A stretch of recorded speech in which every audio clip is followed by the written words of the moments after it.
Hey guys, welcome back to the Harambe's Heroes podcast. Today we're going to have some general death talk with a guy we've been trying to get on the podcast for a while, and we're very excited to have on. It's the Mr. JTJ. Why don't you go ahead and introduce yourself, sir? Howdy, y'all. The JTJ here. I have a website, roll2wound.com. I'm a player here in South Houston, and it's basically what we got. Like the whole gambit of death is kind of what you've been known for in the scene for as long as I've been a part of it. Kind of tried to make Nagash work for a really long time with kind of a downward slope as effectiveness as his points goes up. It's like the trajectory lined up perfectly, whereas like they increased his points, it became harder and harder to make him work, it looked like. And then you just eventually I think you're trying to do some OBR the last time I saw you doing some army, right? Well, I never got to play him. I didn't have OBR when he was actually good with Petrifex because I didn't have them yet. And so I sort of missed that 2-month, 3-month window. Yeah. But I want to give a shout out to Kevin Rand, who I do acknowledge is probably right now points wise the best death player in Houston, and I am, I think, 0-2 against Kevin. So in tournament play, yeah, he's been real loyal to OBR since they came out. I think I don't think he's even playing Petrifex anymore. I think he's off of that now. So he keeps every right rules out of the book. He tries to find a way to make the army work.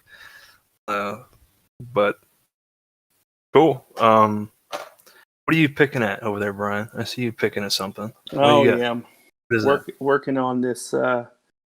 This is dog. Everybody's new favorite thing to complain about, right? The terror of the local Houston scene. Yeah, I mean, I took it easy. I know I played Blades of Corn for my first year. I could have started with that, and then just really took it to him. So I gave him a year to beat me. Yeah. It's over now. There's a Bellicor in there too somewhere, huh? Not yet. Where is it? You were putting it together. Don't hide it.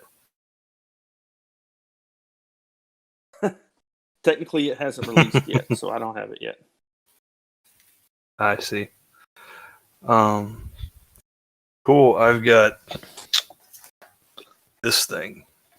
This Lumineth thing. So I'm excited about that. Yeah, I mean, you got anything you've been hobbying on lately, JCJ? Well, in the background, I see a lot of hobby in the. You got your hands on one. I did, and right now, we're going to start the bidding at either I will accept half a Bitcoin or 3 sheets of plywood, and that's where we're going to start the bidding. So some plywood, yeah, the Curse City for plywood. That would be right on par with old 2021's economy we've got going on. Just complete stupidity. But yeah. Other than that, these are actually on the table, and they're okay. The endless spells for OBR, right? Right. That one's the Stalker, right? Yeah, I've got all 3 on the table. That's the Predator, isn't it? Nightmare Predator. Predator. That's it. Yeah. Yeah, I've been messing with some OBR too. I built my first. I got him right here. I built this Harbinger. I wouldn't wish this build on my worst enemy. If you never want to, if you ever build this model, good luck. It's a nightmare to build. Like the pieces just kind of, you got to force some of them in, and it just doesn't go together well, in my opinion. But some people may be better at it than me. I kind of suck at modeling anyway. Yeah, the last time I put one together, they had like a highlighted portion of the how-to on the little booklet, and it's like, yeah, just put it somewhere in there. Like the wing socket's just somewhere over there, just figure it out. And there was like a small indentation that if you caught the light properly with, you could actually get it in there. It's ridiculous. But cool. So the general plan for the day, I think we're going to go over the lists for our little local event we've got tomorrow that Brian's helping run. And then after we kept waiting and waiting on these new vampires to see if they would actually come out so we could discuss some rules, but they've taken it upon themselves to release everything else before the vampires. So we're going to talk about what we hope happens. And hopefully that works out, right? So we've got some lists and stuff, right? Yeah, we've had some drops with last minute things coming up. Andrew's got some stuff to do for Warzone Houston. Ryan's caught a little stomach bug, so you don't have to worry about techless. A techless free tournament, guys. That'll be fun, huh? And then I think there was another drop. Gavin's got finals tomorrow for college, so he won't be there. So I may end up playing Ringer. If I play Ringer, I'll bring, just some kind of generic corn list. Nothing that's going to keep anyone out of the running. So, like we were talking about tonight at the gym, it's not a good look to go into your own tournament that you're hosting or trying to host for the community and community building, and then bring a world beater list, especially after you write the packet. It just seems a little bit, it's a bad look, to do something like that. No, you need to smash the noobs. Smash the noobs, make them know what's up, and then you win first place, and then you take the money home and say thank you for coming. Right, come again next week, guys. Yeah, come again next week as I'm going to the counter to get my shiny new model with their money. Yeah, bad form, poor form. But so what's the first list we've got up on the docket here? Well, Andrew hasn't officially dropped, but I think he is going to, which is unfortunate. He would have brought the Croak Underquake, I think is what he's been playing for a little good while now, right? There's some variation. He had a new list. You can go ahead and pop it up on there for us, Evan. I haven't looked at it, but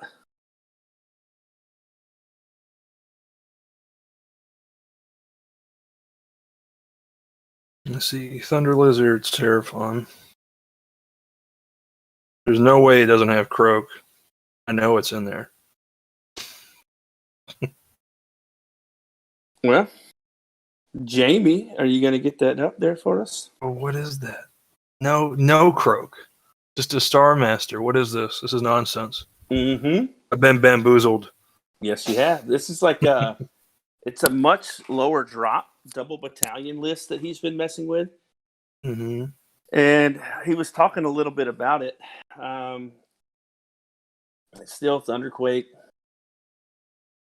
double Bastiladons. Yeah, it looks like Sunclaw and Thunderquake. So yeah, you got the extra rend and the Thunderquake gives you all the run and charge and shoot or extra attacks, I believe. Yeah, and then you got the double shoot in there, and it's pretty cool. I think it'll be fun to see. I mean, especially if he's able to come out, that'd be awesome.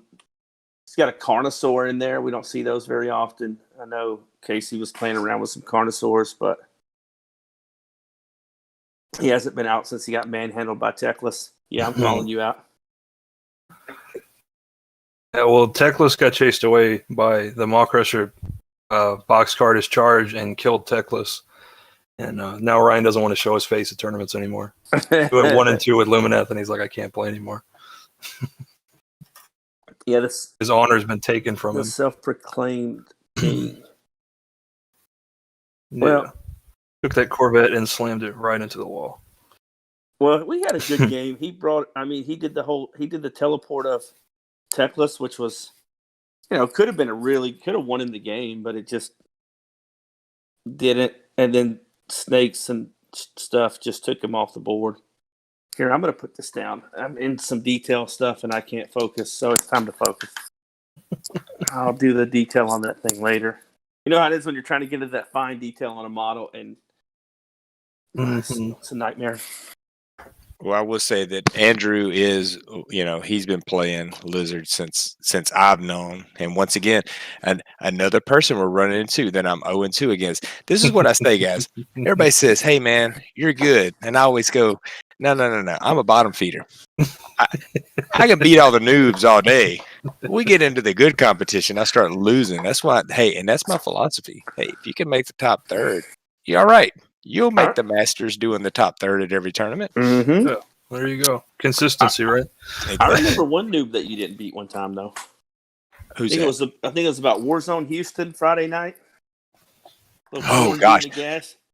The first that's so funny because and I was thinking, I was like, was that you? And that was smashed off the board in a turn. Like it just rolled up my army. Well, I think Nagash did a lot of damage to himself with the Hex Gorger Skulls being on the table and with all of his casts. I think it's what it was. And then once you got into the line, I was playing a lot of Ghosts then, and once you got in Grim Gas Reapers, and you got to remember this like 3 years ago. Mm-hmm. And once you got in with your Skull Crushers, that it was one of those things where I was not doing any damage to them, and they were just sort of and my board was going. They're kind of built to fight Night Hunt almost because they have a really good save and they have a lot of no rend attacks, just a whole bunch of them. So, and the game helped me a lot because I ended up playing Trevor in that tournament also, and I had never played Night Hunt before, so I at least had an idea of kind of what to expect going into it. And I got really lucky in that matchup because I caught Night Hunt on total commitment. So it was like, oh, so we're just gonna slam into each other. Well, I'm probably gonna win that fight. And it's so funny because when you hit I remember that tournament. It was like when you hit total commitment at a GT, all of a sudden, that's when the Stormcast and Nighthawk show their age. They could have won 1 or 2 games, and then all of a sudden, it's like, hey, where'd those guys go? Oh, they're at the bottom tables real quick because that once again that one mission. But and just another note, and this is for anybody else that's listening that's building a Zinch army, lizards will wreck your life if you're doing change host or anything demon heavy. That's your biggest matchup issue. I mean, like now maybe Lumineth too is really hard because you don't get to cast, but just you go play lizards with change host, and it's just like all that extra damage from. And then all inevitable croak and Bastiladons. Your D3, extra damage, and he's like, "Well, that's minus and all that." So yeah, I didn't even think about that. Yeah, just if they're in Coalesced, right? Starborn doesn't get that, but you're seeing a lot of Thunder Lizard for sure. Oh yeah, I could see Coalesced really messing with you with all the damage reduction. I had a Corn list that I was playing for a while that it did that too, and I was running Chaos Knights, and their whole thing was, Rend 2 damage on the charge. Well, shaving a damage off is crazy good. And it's just a hidden little thing in there that you forget about, No, I don't forget about it. I just know that I'm like, oh, I'm bringing Flamers. They do so much extra damage, and then it's like, nope, no, they don't. Yeah. When are we gonna get you back out at these locals? It's been a minute. You're mentioning you were busy, but yeah, that's a thing. I'm doing soccer until June every Saturday, and yeah, I'm trying, still painting and grinding and doing some stuff online. And, we tried to get tabletop sim going, and I think it's a good tool but to be honest, it's like, you can't get people motivated for it. It's not, it's a separate beast. I think the interaction with people is what draws people to the game. Going to a tournament. In fact, Brian, going back to that, Warzone Houston, that was my first GT ever. And I will say, hands down, that's the reason I started playing as much as I did and getting into the game. That between that and the Texas Masters, the camaraderie, meeting people from other cities that play the game, for sure. And that spurred me to pay the money to go to another city and see those same people and play them and build those relationships. And that's what drives me. And doing stuff digitally and all this, it's sort of like it ain't the same. So I think that game that you and I played was my third game. My first game against what I would call a competent player, because the people that I was playing with before that were new into the game. They didn't know what they were doing either, and that was the first game that I had played against someone who knew what they were doing. So, But I had played a lot of 40K before that, so I Well, transitioned from 40K. You go back. I didn't really know what I was doing. I think this was my second tournament in my probably 15th game. Oh yeah, and you think in the matchup, like you got Hand of Dust off, and you Hand of Dusted Karanak in my list that also had a Wrath of Khorne Bloodthirster with double Dispel in there. Like you went for Karanak because he had the Gash mark and he was going to summon a bunch of hounds, and it was just a poor choice. And it was just what we talk about a lot. What separates a lot of like the level of playing is how much knowledge you know overall about all the armies. Like that's what's going to help you more than being a really, really good player. But if you can be a really good player, and I wasn't a really good player, but I was a good player in 2019, but I didn't know what anybody's stuff did. So more often than not, I was just like, let's go. We'll figure it out as we go along. It's target priority. If you've never seen what something does, you're going, well, I'll shoot this thing or that thing. And you could be just shooting the chaff and you don't know that, oh, that's what you should be putting the wounds into. Yeah. Or you don't know the tricks and surprises. Because in a friendly game and even a lot of friendly locals, hey, man, hey, you sure you want to do that? Like, you might want to hit that or you might want to do this. But in a GT with a stranger, a lot of times they're not going to tell you what the surprise is. You got to know that. And then when it gets sprung on you, you're like, well, I learned that lesson. And most people in the community, from what I've seen, will walk you kind of through what their list does, even at a GT level. But you're not in the mindset to process every bit of that.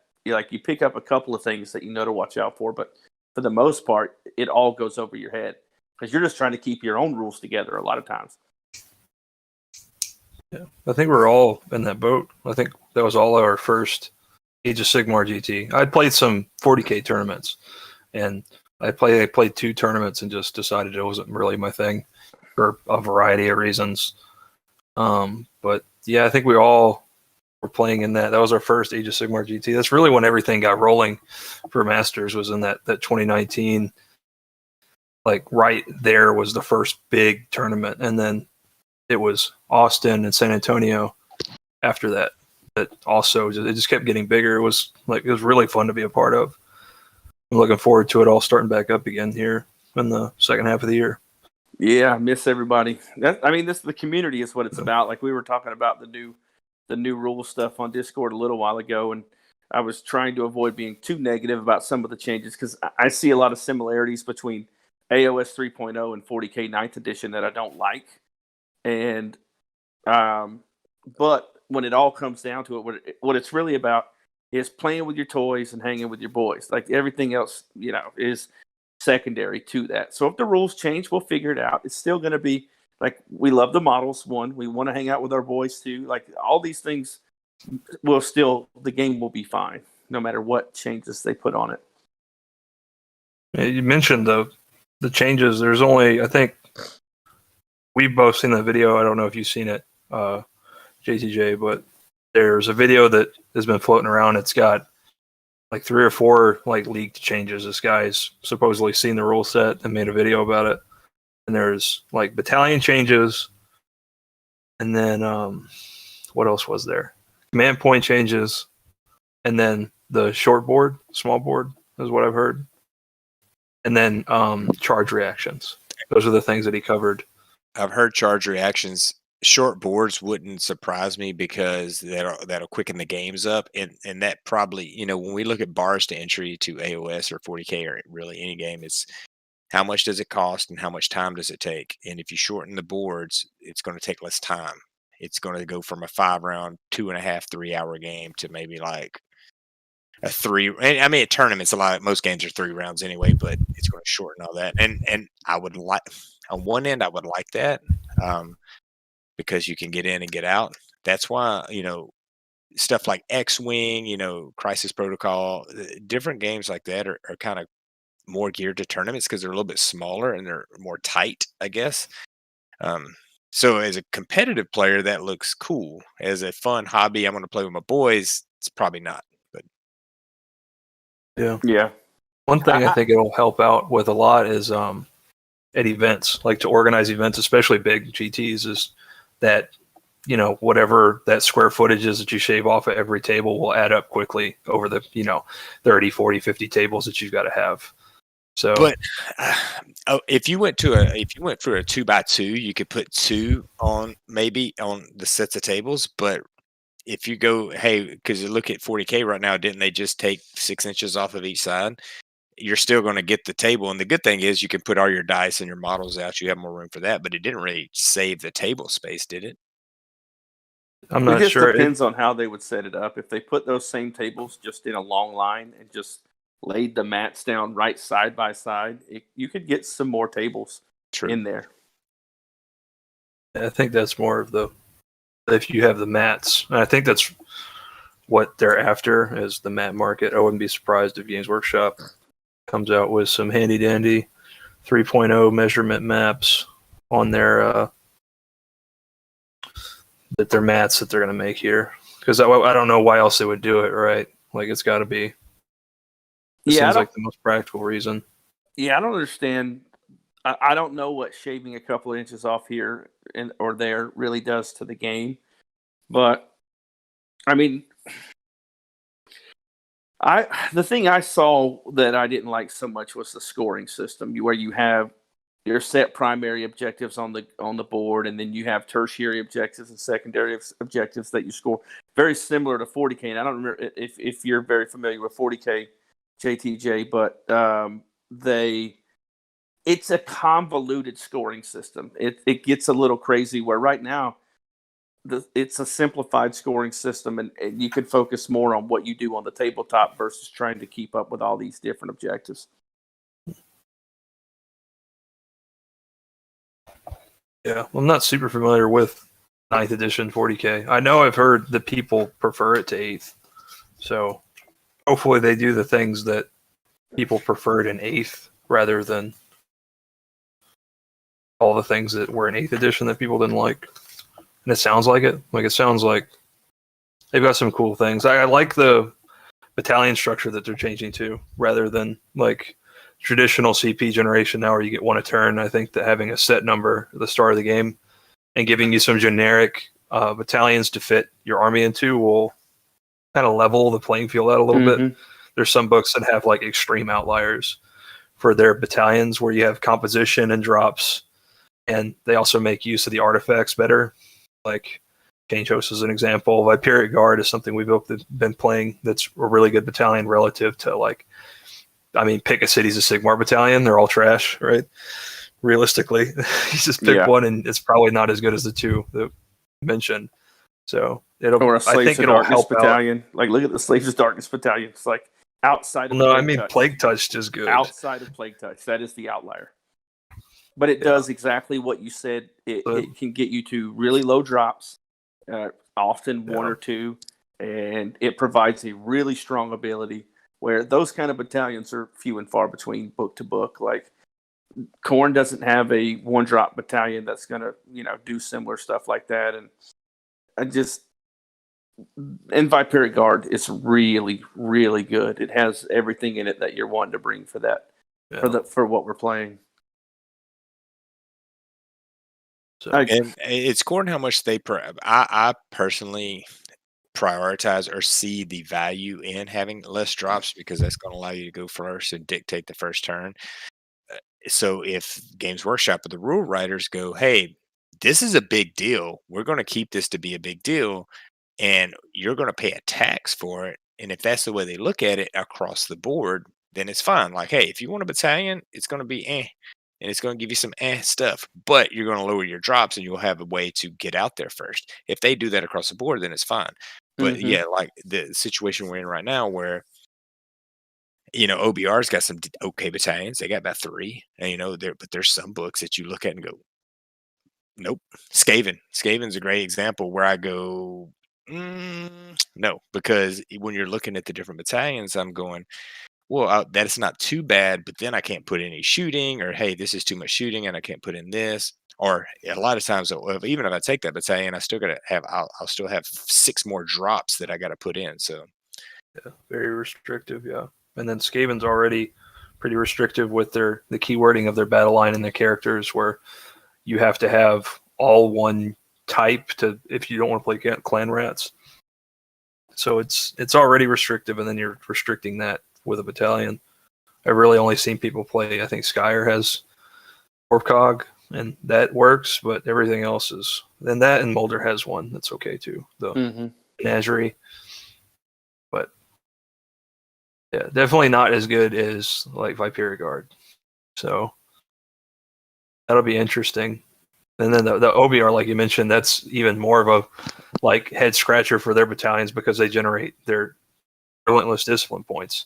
So it's like it's not a relentless discipline point. One doesn't have the same value as one CP. Like you're getting a bunch of relentless discipline, you don't really need it. So it's weird that they tried to make that work.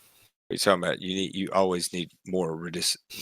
You need points. You need more. I need more. I need more. Well, okay. You telling me I don't need it? I need it. Catacross. That's what you need. I'm not using him in mine. I'm building a Staliarch Lord list with Arkan. I'm just going to avoid Catacross as long as I can. Yeah, that's probably my next. I've got Arkan done, and I'm probably going to adjust my cavalry list to have him, and it's a quick adjustment, but having a little endless spell, having a little magic is very helpful. Yeah, I mean, mine is is Staliarch Lords with the Cavalos Deathglaive in there, or not Cavalos Deathglaive with Catacrossian Deathglaive with the Harbingers and Stalkers. I'm just playing the big stuff, the cool stuff. That's what I want to play. I don't want to play a bunch of Mortek Guard on the table. There'll be some there, but I want to play Arkan and Death Knights or Death Riders. Yeah, and Unleash Cavalos. That'll be what it really boils down to. I totally missed this list. Whose list is this up on the? Oh, we just brought it up. I don't. That looks see like Game Denny, I believe. He's playing OBR, right? This is I think it's what he played last week or last tournament. Very similar. I don't think he brought Catacross last time, or maybe he did. I don't know. Well, there's no Catacross in this one, so maybe that's the difference. He has Arkan, the Liege, and Bone Shaper. Those are 3 characters, and then he has I remember the 60 Mortek Guard. He had that, and then the Death Riders might be new. No, he had the Death Riders in there, but he's running Shield Core, Bone Tide Shrieker. So Shield Core, they get to do basically a free Relentless Discipline for them, but like this list is going to generate so many Relentless Discipline other than getting your drops down. It's cool to get your drops down, but I don't think the battalion effect will have that big of a deal. Yeah, I think they can use their Savory roll for free. Shield Wall for free. Yeah.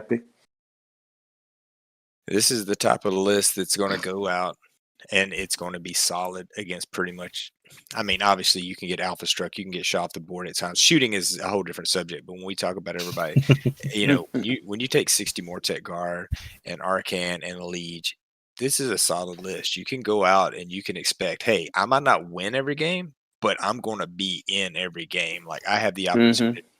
The Death Riders are there to add you a little bit more mobility, or possibly some alpha strike or something. And if we go back before the FAQ, this would have been a top tier list before Petrifex got the nerf, and it's even still a good list. So, it's good. It's good. It's going to be grindy. Like you're going to need with Arkan and the Bone Shaper in there, you're going to need a significant amount of damage and rend to be able to chew through those 20 blocks.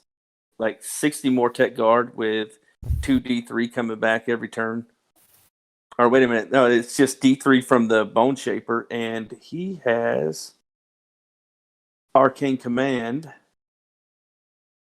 And then he's got Arkan in there who's just going to put 3 back in there in every unit every turn. So, and even the Death Riders, you can put 1 back in the Death Rider unit, which is really good. And I think that we're at with everything though is moving more to like Staliarch Lords with I can't say it. Staliarch Lords. Staliarch Lords, I like it. That's what I'm building in. I'm building. Gosh, I can't say it. It's here, East Texas. Grew up in East Texas. You can't pronounce those fancy words. No, too many syllables. Exactly. Yeah, I think definitely the faster pace will help you react better to a lot of what the armies do now, whereas they'll start to peel your units off from range. And Petrifex doesn't always have the speed to react when you start to take damage, whereas Stalac Large, you can get on those armies quicker. And I think it'll at least be a viable option to Petrifex, if not the better one for sure. Yeah. You might miss the punch. The rend is just really, really good. Even now, even without the +1 save, that extra rend helps a lot. But the speed will also help in a lot of different matchups now, especially against some of the newer stuff. It's not as hardy as the older armies used to face. Yeah, I like the consistency of Staliarch Lords being able to get in turn 1 if you want to.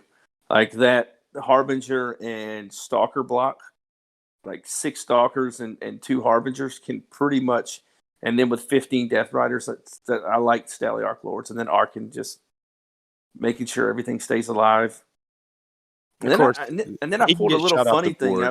I was going to bring Emerald Life Swarm in my list too, because I thought it would be funny if I were to get lucky and be able to put a Harbinger back in the list, or back in a unit, or a Stalker back in, because usually you can't put those models back in the units because it's usually like 3 wounds back in. But the Emerald Life Swarm can get up to D6 wounds back into a unit, so you get lucky and roll a 4 or a 5 on there, and you put a Stalker back in a unit with an Emerald Life Swarm. That'd be pretty funny. I like the Emerald Life Swarm running with these guys, because if you're not taking someone that's going to bring back, I mean, it's already Arcans in there, so you're getting a little bit of that. But if you're like my other list where it's just Liege Cavalists, you're not bringing models back. And so if you had a caster that had that could put that out, that really helps. I like to run, my Zinch list. I have times dabbled with that, because there's nothing more frustrating than me going, oh yeah, that 20 block of pink horrors, you killed all the pinks. Well, I brought 2 back now, and guess one of them's a banner, so now deal with that shit again. But yeah, I like Sure. the list. This is Eric is his name, by the way. Game Denny is his call sign on everything. I think he's a streamer. That's his streaming thing. But his name's Eric. It's a good list, Eric. If you go out there and you play it well, you're going to be in games, dude. So he came out to the Atomic event last time, and It's good to see him. He got double Maw Crush it, I think, is what happened game 1. And matchup and missions. That's what it's about. You get a good matchup on your mission, you're good. This list is the type of thing that's going to be, it's a solid list. It's like you can march out and you're good. There's going to be times where you're going to get alpha struck off the board, and that happens with every army. So yeah, agreed. Well, next up, our producer Evan Miller has said he's got Avery's list. It's not up on Discord, so he doesn't have it, but I have it here, and we're going to go over it. And it's a pretty standard Avery list. It takes about 6 swipes through Discord to go over it. Avery likes he plays KO, but he likes experimenting. He is not going to be Barrack Ziflin, Warp Lightning Vortex all the time, so which is pretty good. So he's got an Arcanaut Admiral in there. That's his general with Champion of Progress and Aether Charge Rune. He's got a Navigator with a flare pistol. If you haven't experienced a Navigator shooting you with a flare pistol yet, have fun tomorrow when their entire army gets to re-roll all their hits against you. So fun times. He's got 10 Thunderers, 20 Thunderers, 30 Thunderers. That's a lot. It's a lot of Thunderers. That is a lot of Thunderers. He's got a gun hauler. Looks like he's got 2 frigates in there with Gruntstock Escort Wing. So he's going to be flying around with frigates with Thunderers in them. That's fun. Yeah, that'd be cool. This real mobile, lots of shooting damage, and ways to make his shooting damage better. So a lot of the standard KO elements that you see in armies, even if it's not Barrack Ziflin, you see a lot of those. You see a lot of overlap in KO. like no matter what you bring. So it's still a handful to deal with because of how mobile it is and how much shooting damage it can do. So, and Avery's a newer player to the community, but man, has he been consistent. He's coming out a lot. He came to the GT we did. He's been to a lot of tournaments. I'm looking forward to it. I think as soon as he gets his confidence up, he's going to start smoking some people with this KO stuff that he's putting together.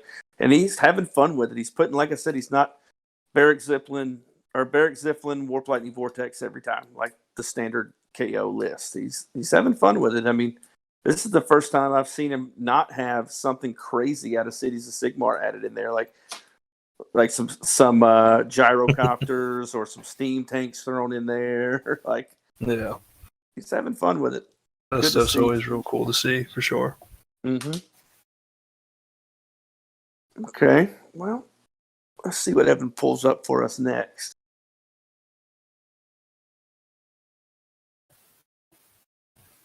While we're waiting on the next one to come up, I'll go ahead and go over the mission packet because I haven't told you guys anything. Since everybody wants to list build and mess with the packet moving forward at locals, since we're getting really competitive with this stuff, with the point system coming out and everything, which I'm not against. Like, be as competitive as you want. I'm a competitive person, so but I won't be releasing the. I will have the mission packet hidden, and I will have the list hidden moving forward. But game 1 will be Scorched Earth and Akshi. I thought that Scorched Earth and Akshi just felt like it goes together. And then game 2 will be Total Commitment in Shyish. Which I picked that one for the recent, Broken Realms Techless book and the narrative that's been going on with that. I felt like Total Commitment in Shyish seems pretty cool. Seems pretty like thematic with what's going on. And then Battle for the Pass in Gur for game 3. So Realm of Beast for Battle for the Pass. And what made me think of that was the last time I played a Battle for the Pass was against Dylan with his Beastfall Raiders, and I thought of Realm of Beast for Battle for the Pass. I like all these missions. I like Total Commitment. I know how sometimes it can hurt, specific armies, but I don't know that there's any there. So I don't know that anybody's bringing anything that's going to negatively affect, but I like the mission overall. So I put it in there. Are you, which part of the realm rules are you using? Are you just using the blurb, like the spell and the command ability and the terrain rule, or is there other stuff you're using too? Yeah, so it's a little late to get into right now because I didn't let anybody know. But moving forward, I'm just using the basic stuff out of the General's Handbook. But moving forward, we're going to start using some of that real terrain rules. I want to get practice with it because if any of you guys are going up to try to attend the tournament in Dallas for Frontline Gaming, it seems like they're going to be using all that. So we might as well get in the habit of using it. My personal opinion on it is it can lead to a real negative play experience because if your opponent when you're rolling for terrain and the terrain on your opponent's side is all arcane and commanding and yours is all deadly and shitty, like it can lead to a little bit of an unfair advantage. So I don't like using it, and I know why people are opposed to using it, but we might as well start practicing it because everywhere outside of Texas they're using it. So, well, I always ask any tournament that I'm in. I personal opinion, I find it's bloat. It is bloat to the game. It's cool. I agree. It's cool. I like it. It's cool. It's thematic. But when I'm playing a tournament and I got 40 things to think about and I've got to remember the 400 pieces of terrain have different things, it's always a gotcha. And it might be in my favor sometimes and it might be in yours where, I need you to fail that leadership. Oh, and remember, that's that. And you're like, shit. And you're -1 bravery because you're near that terrain that you needed to get cover from my shooting army from.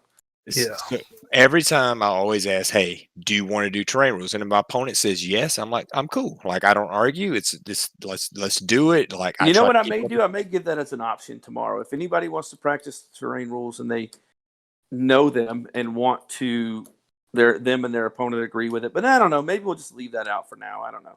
I think Well, we leave it out for well, now. I think honestly, terrain rules are terrain rules. They're in the book. You're supposed to Mm-hmm. play with them by book, but like I said, not. I don't know the last time I played with terrain rules because every time I ask my opponent, and I want to say that most people are like, "No, I'm good." Like it's just something else. But if they say, "Yeah, let's play with them," I'm fine. Let's play with them. But that goes back to if you're an extraordinary player and if you're very good and you play a lot of games, if you do play with those terrain rules all the time and you have them in your back pocket, then that would be an extra tool in your toolbox to push on other people, especially players that are less familiar. You could be like, no, terrain rules are in the packet, let's play. And that's that's you being, yeah. But Mm-hmm. you could use that to your advantage at times because if you're the guy that keeps up with all that stuff, you can play it right. Well, yeah, even the terrain rules that are in the mission packet, I forget sometimes. Like I think in the game with Ryan and I, when I played against his Lumineth last week, he reminded me like 3 times, like, don't get by that terrain. We're in action. Don't get by that terrain. It's volcanic. Like I appreciated it because I totally, when you got a Teclis in your face on turn 1 because he auto teleported in, your mind is not on that piece of terrain being volcanic. Like, but he was pretty cool about it. He helped out a lot. Yeah. I usually try to remind my opponent too of those things. I'm like, hey, look, did you mean to be within an inch? And like, just ask them. If they say they didn't, then let them move whatever up to an inch, 0.1. Yeah. And I think you wind up with a better experience that way. Like, and that's really what you're trying to create to a certain extent. Like, you don't want to just baby your opponent so much that they feel like you're playing their army like for them. But I think everyone appreciates like a little bit of leeway like that instead of just hard. Like, we're playing this like it is. Like, I'm going to try and get you with as many gotcha moments as possible. I think it like kind of ruins the experience for people. And to what end? Like, winning at a board game. Like, I don't know if it's worth it. Like, it might. The experience is probably what everyone's there for. It's not the spoils of the tournament. Like, everyone's there to have a good time. You're spending like an inordinate amount of time and resource to go play these tournaments for the experience, not for the reward that you get, I think, is my opinion. So you try to make sure your opponent has a good experience. And I think that's kind of what both of you were saying as well. 100% agree. And that's why I think in the community, once a cheater or someone is found to be dishonest is found and verified, that they're pretty much shunned by everyone. It is a people, no one likes that. And you can't trust them because this game is built on trust. How many games have you played where you sat across from a person and he goes, "Hey, my unit does X, Y, and Z," and you go, "Cool, bro, shoot." Like, I don't know that rule. Like, I believe you. Like, they could just and totally our lie. books are all like 120-page books full of rules and things that not everybody knows. Like, yeah, you gotta have. There's got to be trust. There can't 100%. know everything. There's got to be a level of trust there, and once you break it, you break it. And then we all make mistakes. I mean, I think everybody that we play with consistently is all made a mistake, all apologize for it, and we all moved on, and we don't make the same mistake over and over. Yeah, I think we all know the difference. And especially if there is a trend. Like, that's what you're like. If there's a trend, then like, look, it can't keep happening. But we got the next list up here. And I'll comment on this. Yeah, go ahead. You know this stuff very well. Well, I'm looking at it and I was checking some things because the Darkfire Demon Rift was the first thing that really caught my eye. And I played around with that for a while. The Darkfire Demon Rift is an interesting ad because add 1 to the number of mortal wounds inflicted by the endless spell for each wizard and each other endless spell within 12 of this model after it has moved. So if I'm guessing, what this gentleman's doing is he's taking all those casters, and those pinks count as wizards as long as there's 9 or more. So if he can group this all right, that Darkfire Demon Rift is something to be scared of. It can put out, let me see, like let's just say in a great scenario, 1, 2, 3, 4, 5, 6, 7. 7 plus its normal mortal wounds, or maybe even more if there's other wizards on the board or the endless spells. So I like that combo. Yeah, for sure. When you look at this on the board, though, I think that it's he's got Guild of Summoners, which is good, but there's not a lot. There's not a lot of bodies, and those pinks, they're going to make a lot of wounds because 10 pinks equals like 50 wounds or something. Yep, 50 wounds. It's deceptive. You read at the bottom and you see 70 wounds. Add 130 wounds to that. This is a 200 wound list. And that's if it doesn't summon anything else in. Yeah, just the problem I see with it is there's going to be some real mobility issues, I think, and that will be the biggest thing to overcome, I think, with the list. But if you can mitigate that, a lot of staying power, a lot of sneaky damage, lots of really good stuff going on as the game goes on. You get more and more lore changes too. It'll be a tough out if it can stay on the board and get to where it needs to be on the board early. It doesn't get bogged down somewhere or stuck or shot up or all the things that you don't want to happen, right? And the blue scribes are nuts. Blue scribes are insane. I play them in my Archeon list, thanks to Gavin letting me know they exist, because I never even put my head in a Zinch book prior to that. And the casting roll is crazy good. Yeah, and then being able to just force a spell through on a 2+, force one through. If something needs to go off, it'll go off with a blue scribe. And I mean, I even put together a despoilers list with this new Be'lakor coming out because I really liked despoilers already. I just didn't think that the Demon Princess, there wasn't a big nice model that you want to I wanted a big centerpiece model in the army, and you didn't have one. Now you got Be'lakor. Did you get a Be'lakor? Oh, it's on. I will get a Be'lakor. Yes. Oh, because it was funny because I went into the store today and I said, "Hey, did you get the Be'lakor in?" And I meant the actual Broken Realms book. And they're like, "You didn't hear? No one can get Be'lakors. They're sold out everywhere. It's a run on them. It's like people. What? I got a Be'lakor. I'm gonna. It's not an issue. I will have a despoilers list on the board before too long. So when you say you have a Be'lakor, you mean you have an old Be'lakor and some wire and green stuff, right? But yeah, I think it being able to be used in both games, and I think he's a little bit even more competitive in 40K. I think has been a lot of the reason why you can't you just lay everyone bottom. Anything that's good in both games is going to get bought up quick. Mm-hmm. For sure. Well, Sigmar, I think he's really good. I think he's better.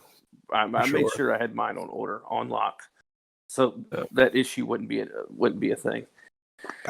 I eventually would love to get a Be'lakor, and I'll put him next to Scarbrand, and then that's what I would. Dude, I love where your mind's at. One day. That is, I literally grabbed my Scarbrand off the shelf. You bring him back, Tyrants. Touching him bring up. it back. We bring it back, Tyrants. Hey, I never played Tyrants, but I tell you what, I think I might give it a run.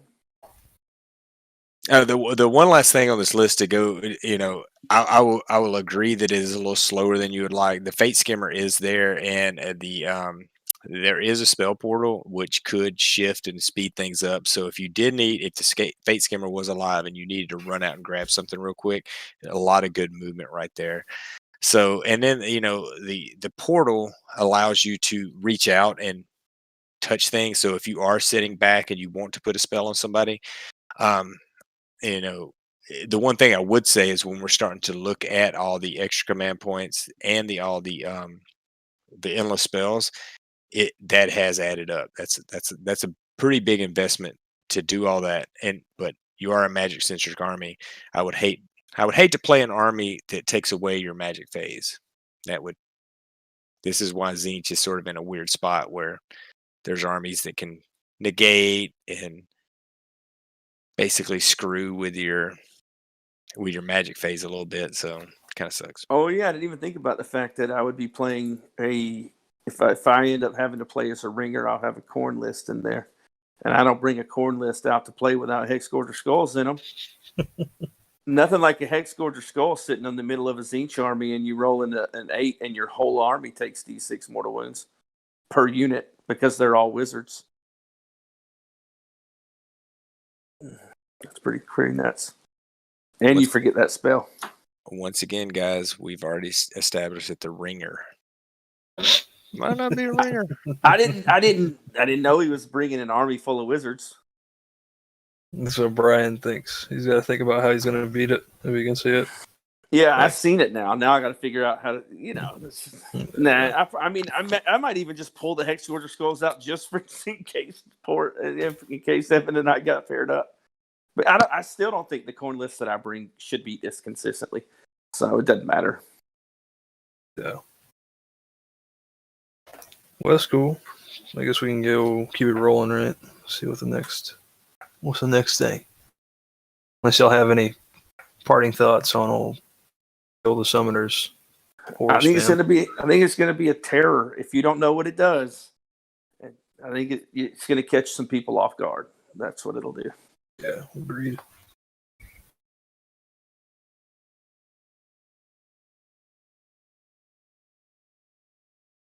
What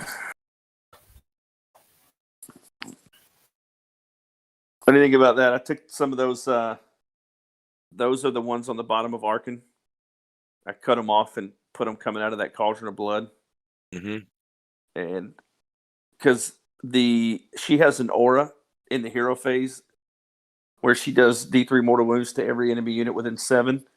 And I kind of felt like I liked how those would kind of be that little pulse she does every hero phase. Well, now you've tainted your model when every time you play death. So I'm just letting you know. Yep. Well, it was my first real foray into doing any kind of conversions. I've never really done conversions. I saw it earlier when you were holding it around. I said, that looks like Ghost, but I wasn't sure until you got a little closer. But no, it looks good and it's a good idea. So, yeah, and I have another plan for Arkan. I'm working with some water texture and some cork, and I'm going to build like a tornado, like a small tornado of like death magic that's kind of flying behind him instead of him being connected to those spirits and things and being a little flimsy on the base. It'll be a tornado of death magic flying him around. That'd be cool. With like greens and purples and blues that I think that would kind of symbolize that magic from the realm of death. Looking at James's list, and another shout out to James, one of the best players in Texas. So that I love this list. Therefore, in personal opinion, sorry, Australia, the world. So, is this James's Masters list? Mm-hmm. Are very, very similar? Yeah, it's very similar. In fact, I think this was what he brought to Masters. I don't. Yeah, that's exactly what he brought. Yeah. Yeah, after his experience in Slambo, I think he went just like forget about it. We're just going to run Archaon and the boys. I love it. That was a little different because he got more points because the Vanguard were more expensive when he was playing. He played that, except now he's got the CP and the point deficit, which he didn't have before because he picked up 80 extra points. CP and a Triumph. Woo. You don't need a Triumph. Bring an endless spell, bro. Come on. that ain't how Slaves of Darkness works. We don't even care about that. We got 3 endless spells of our own, and we don't even use them. So, and if a casual gamer's looking at this, they're going to go, let's say that I'm new to the game and I looked at this and I said, that sounds cool. That looks cool. And I bought it. I would be willing to bet money you could do okay, but you're not going to win tournaments. But when you put this list in the hands of a very capable person and somebody that knows what the hell they're doing, it's just nasty. You look at those Vanguard, are like, well, there's only 3 models there, but yeah, they're going to do what they do, and you're going to die. They're probably not. It's Slanesh, so they have exploding sixes, and I believe reroll charge rolls inside the aura. I believe is what the other part of the Slanesh aura is. Yeah, that sounds right. So, and it's not marked. I don't see it, but I expect those are ensorcelled weapons, and he does have 6 circle Varangard. So with Slanesh, that's a ton of attacks coming out of a unit of Varangard with exploding sixes and extra damage on the charge. It's going to be fun to see. I prefer the Nurgle variant with the Fail Spears because I don't run a full contingent of Varangard with it.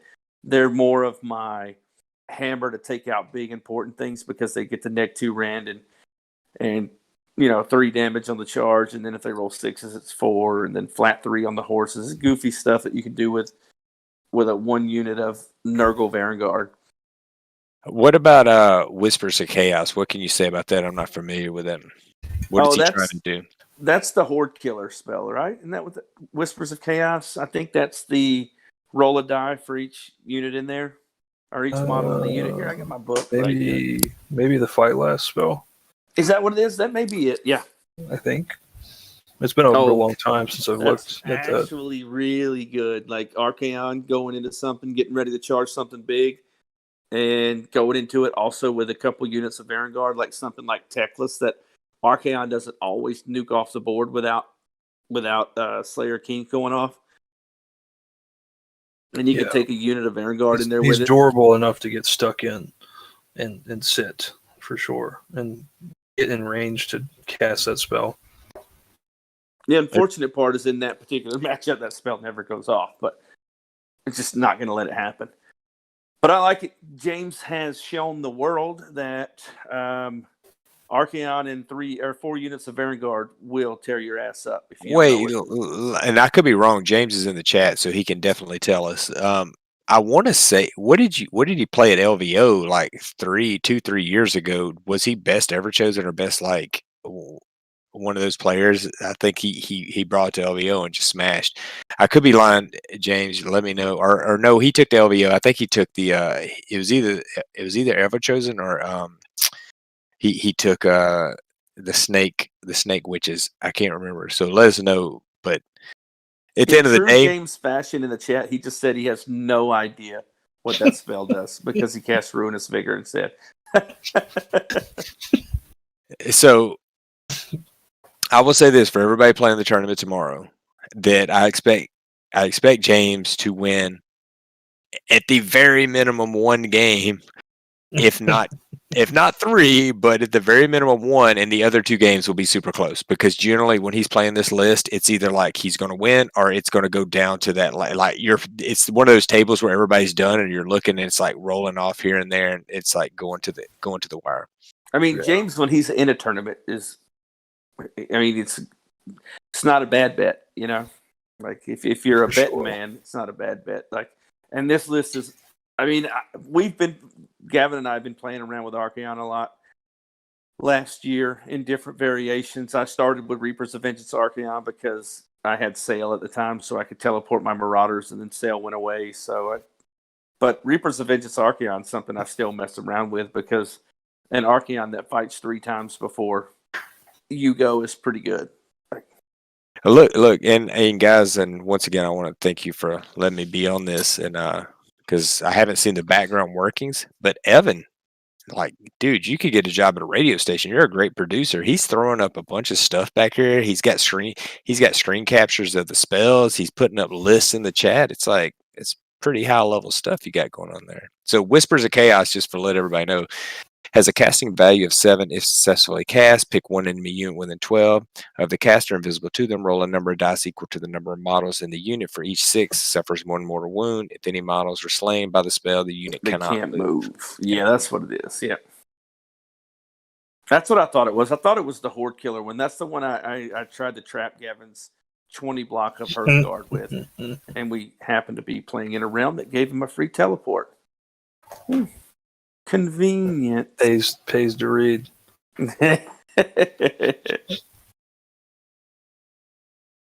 But that's cool. It's always cool to see. Like, there'd be some people that will try to convince you that like Marauders need to be in a list like this, and then James will blow raspberry noises at you and go 4-1. Yep. He doesn't need Marauders. Doesn't believe in them. He's got all the Vanguard he needs. So it's a really fun list, wait till and you it's also see 'em. looks super Oh yeah, cool. I was going to say the same thing. Wait till you see them; they're beautiful. And y'all thought y'all were going to duck Archeon, huh? You thought you were going to duck him. James comes in out of left field with a list that nobody saw coming. Kind of his move, huh? At this point, I'm going to make a 3-hour video at some point about why Nagash is overcosted, and one of my biggest points is going to be Archeon. It's like he does. Actually, one of your biggest points should be Teclis. Archeon's traditionally my biggest point. Teclis is a new guy. We'll get to him in a bit. Yeah. All right. Is this Justin? Is that who this is? Justin Grimminger?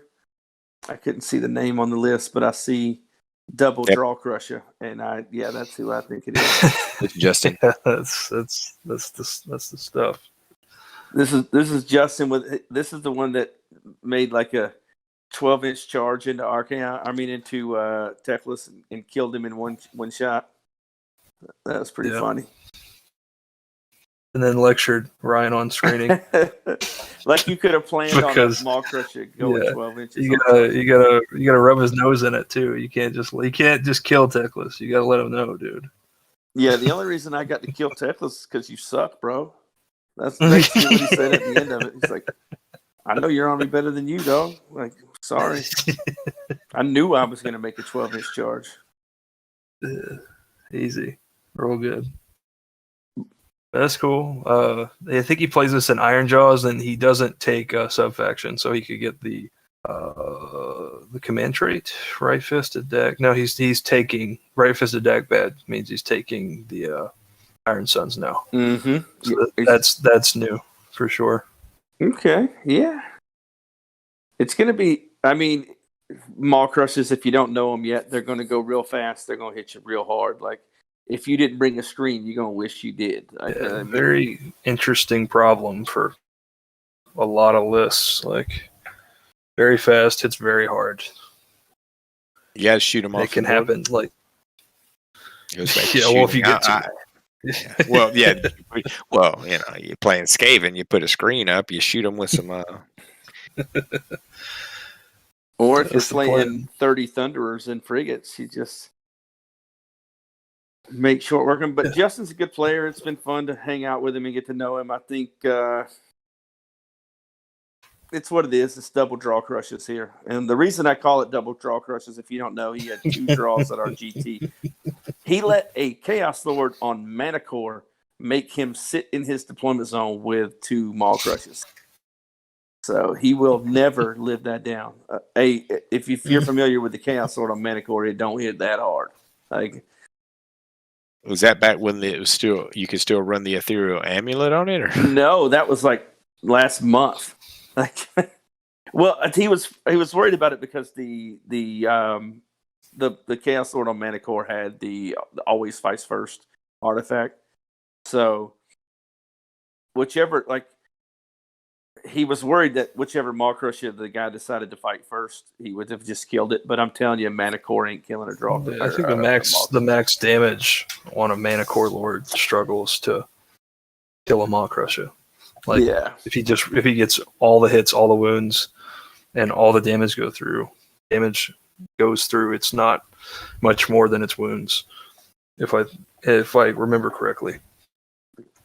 So yeah, it's not that fantastic. It's that's why I laughed at him that he left those 2 Maw Crushers sitting in his deployment zone because he was afraid of a fight first Manicore. Well, looking at the profile, in best case scenario, you could. But I ran Chaos Sorcerer on a Manicore in Zinch, and it was like, hey, and that was back when the Ethereal Amulet, and you could put the reroll. So basically, if you rolled, it was the one trait that allow you to, or the ability that where you were re-rolling. So I needed like 2 save rolls. Yeah, it was the only thing. Oracular They never did anything. Everything was subpar.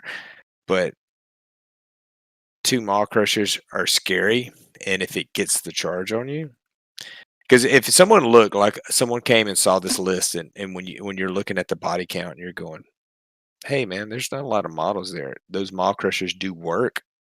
They'll win the game. If they get shot off, or if they get stuck in, they get negated somehow, then Yeah, it was gonna be- smash and bash. It's an interesting rule because you can run one into like a weaker battle line unit that is holding an objective and fight with that one first and kill that weaker battle line unit, and then immediately go fight with the other one that's ran into something big and nasty.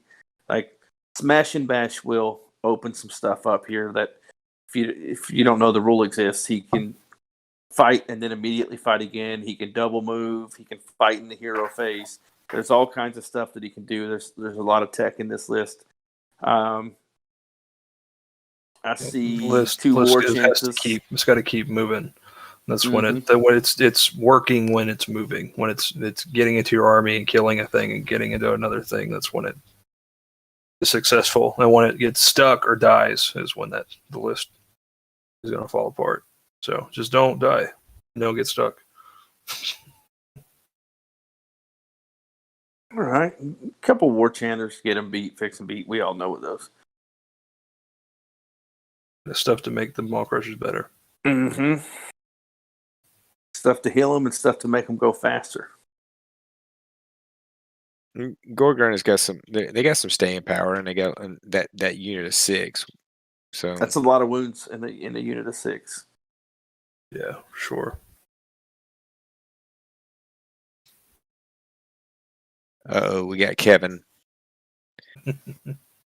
Once again, I believe on y'all's the little GT y'all had a couple weeks ago. He was the overall death winner. Yeah, best death out of 2 death players, but we won't talk about that. Best death. Hey, look, once again, a win's a win. Like, why you take it? Why you bringing people down? No, not trying to bring them down. If I show up with Skaven and I win, I'm the best destruction and chaos player, in my opinion. Yeah, I agree. They're in the wrong faction. Chaos is not where Skaven belong. They blow up half their own shit. They should be in destruction. But all right, Catacross. Mortis Praetorians. I like it. And that's going to build off of Catacross's abilities, because if you look at his command traits, he gets sort of that extra bullet point when you're Mortis Praetorians. Double crawler, double harvesters. Whew. This is a list that you're just going to be like, you're not going to kill. Let me say you're not, because there are things out there that will, but 220 blocks backed up by a crawler. Backed up by a harvester and Catacross. You're probably not. You can't expect to kill those in a 3 rounds. You can. Like, there's stuff that's going to shoot it off. There's stuff that's going to alpha strike it. There's stuff that's going to hit it and blow it up. That can happen. There's stuff out there that can do it. But generally speaking, those 2 blocks are going to sit there. He's got 5 Death Riders that's going to allow him to go out and grab an objective, or if there's a weak unit, a chaff, or maybe small shooty unit to the side, those guys can go handle it. The crawlers are going to hit the hordes. So if you're running some big blocks of stuff, they're going to sit behind all this and hit it. The biggest problem Kevin's running into is if you're playing a game where an objective pops up in the corner and you need to get that objective, you're pretty much relying on your Death Riders to do it. And if they're dead or they're tied up or something's happened, they might not be able to. So it's not a static army, but it's a pretty slow. It's literally like, I'm going to move up 4 inches at a time and grind this whole table down. It's the lawnmower. That's what we call it. Like, if you look at a Gotazar harvester with 20 Mortek Guard in front of it, it looks like a farm combine. It looks like the thing driving down the farm rows, just grinding everything up. And that's what it is. That's what they do. Sure. You're not going to kill Mortek with melee damage. It's just not. Realistically, it's not going to happen. You've got to remove the harvesters before And I mean, there's just some armies that can't, and it's brutal when it works. If you can't play around its strengths, it's a brutal army to try and play against for sure. Yeah, I like it, Kevin. I think it's cut and dry. It does what it does, but it does it to the elite level. It's one of those deals where we're going. It's almost like saying when we talk about sports or football or something where it's like, hey, some teams will game plan. Houston, Texas, trash, and I'm gonna build my list to beat you. This is, to my personal opinion, this is a list that goes, I'm gonna do what I do to the best of my ability. You try to counter it, and sometimes you'll be able to, and you'll beat me, and sometimes no, you're not, because I do what I do better than anyone else. Yeah, and most of the time you can't, because as much as we pretend like shooting is this all-powerful presence, it's still the majority of the armies are still melee-focused damage. So this army is you're gonna struggle if melee's. James, you're gonna struggle, dog. You're gonna struggle to kill that. This is 2003 Baltimore Ravens is what this is. Mm-hmm. This is Jamal Lewis up the middle, 40 times a game, and stop him. You can't stop him. 2008 Alabama Crimson Tide. Just hey, look, we're in Texas. Look, we're in Texas. We don't really follow college here, do we? I don't know. We follow high school and professional. A&M's pretending to be good. We're pretending to be good. Y'all have a couple of good years out of Jimbo before Longhorns. I don't want to hear about the Longhorns. They're right where they need to be. They can stay where they are forever, and I'll be happy. Hey, well, they will. I heard they're looking at hiring. There we go. They're looking at hiring Matthew McConaughey as athletic director. So. And governor of Texas. It's actually the same role. It's actually the same job. You get voted in as athletic director, and you can automatically become governor of Texas. Yeah, automatically. Yeah. Easy. Oh, we got a Cochran brother coming up next. Two of my favorite brothers in the world. Yeah, they're always awesome to play against. It's a bummer that the one got moved because he's still in the Army, and he got moved for school somewhere. So he hasn't been around, but this is Kyle's list, and he's bringing this abomination. Y'all can talk about this. I don't want to waste my breath. He's bringing the 60 libs. Yeah. I can't wait to see 60 pinks and 30 libs just... He's mad, boys. He had he didn't have a good experience with his Molder last tournament. He means business now. Well, look at this. Look at this nonsense. What wasn't his the same Molder he played a couple years ago, where it was just like all the tiny rats, and he keeps recycling them through? Mm-hmm. Yeah, the list works better if you roll good, and he never does, so it never works. Yeah, I think I beat him a couple times on horrible rolls and priority rolls and things like that. Yeah, I mean, it's funny. We played a practice game, I think Thursday before or Friday before the Atomic tournament, and then we played game 1 at the Atomic tournament. I killed like 6,000 points of Skaven in 2 days in 2 games. So I dabble with Stormcast, but this is the greatest thing. Like, I see this on the table, and I'm telling you what, somebody in the GW corporate office, they just they like this. This is selling models. This is looking good on the table. This is selling books and audios. It's just like, this is awesome. Oh yeah, but it does nothing. It just gets in your face, and it's, can you kill 60 Liberators, and maybe he brings another 30 back. If he rolls a regenerate, he's in business. If he rolls 1 regenerate, good luck. He's got you trapped in your side of the board for the entire game. It's funny. I'm glad to see him bringing it out because he's had so much trouble, and I'm not playing it. Like, I'm not playing against it, so I'm glad. We get it, dude. You want to win. I know, dude. There's no fun picking up that much Skaven every game. So yeah, he's got to bring a wheelbarrow to move that Skaven from table to table every day or every tournament, and poor Skaven, like they've just hit that book over and over and over and over, and I feel for you because I feel it as a Doc player now. Like they just keep hitting our book too. It's just a matter of time before we're the next Skaven.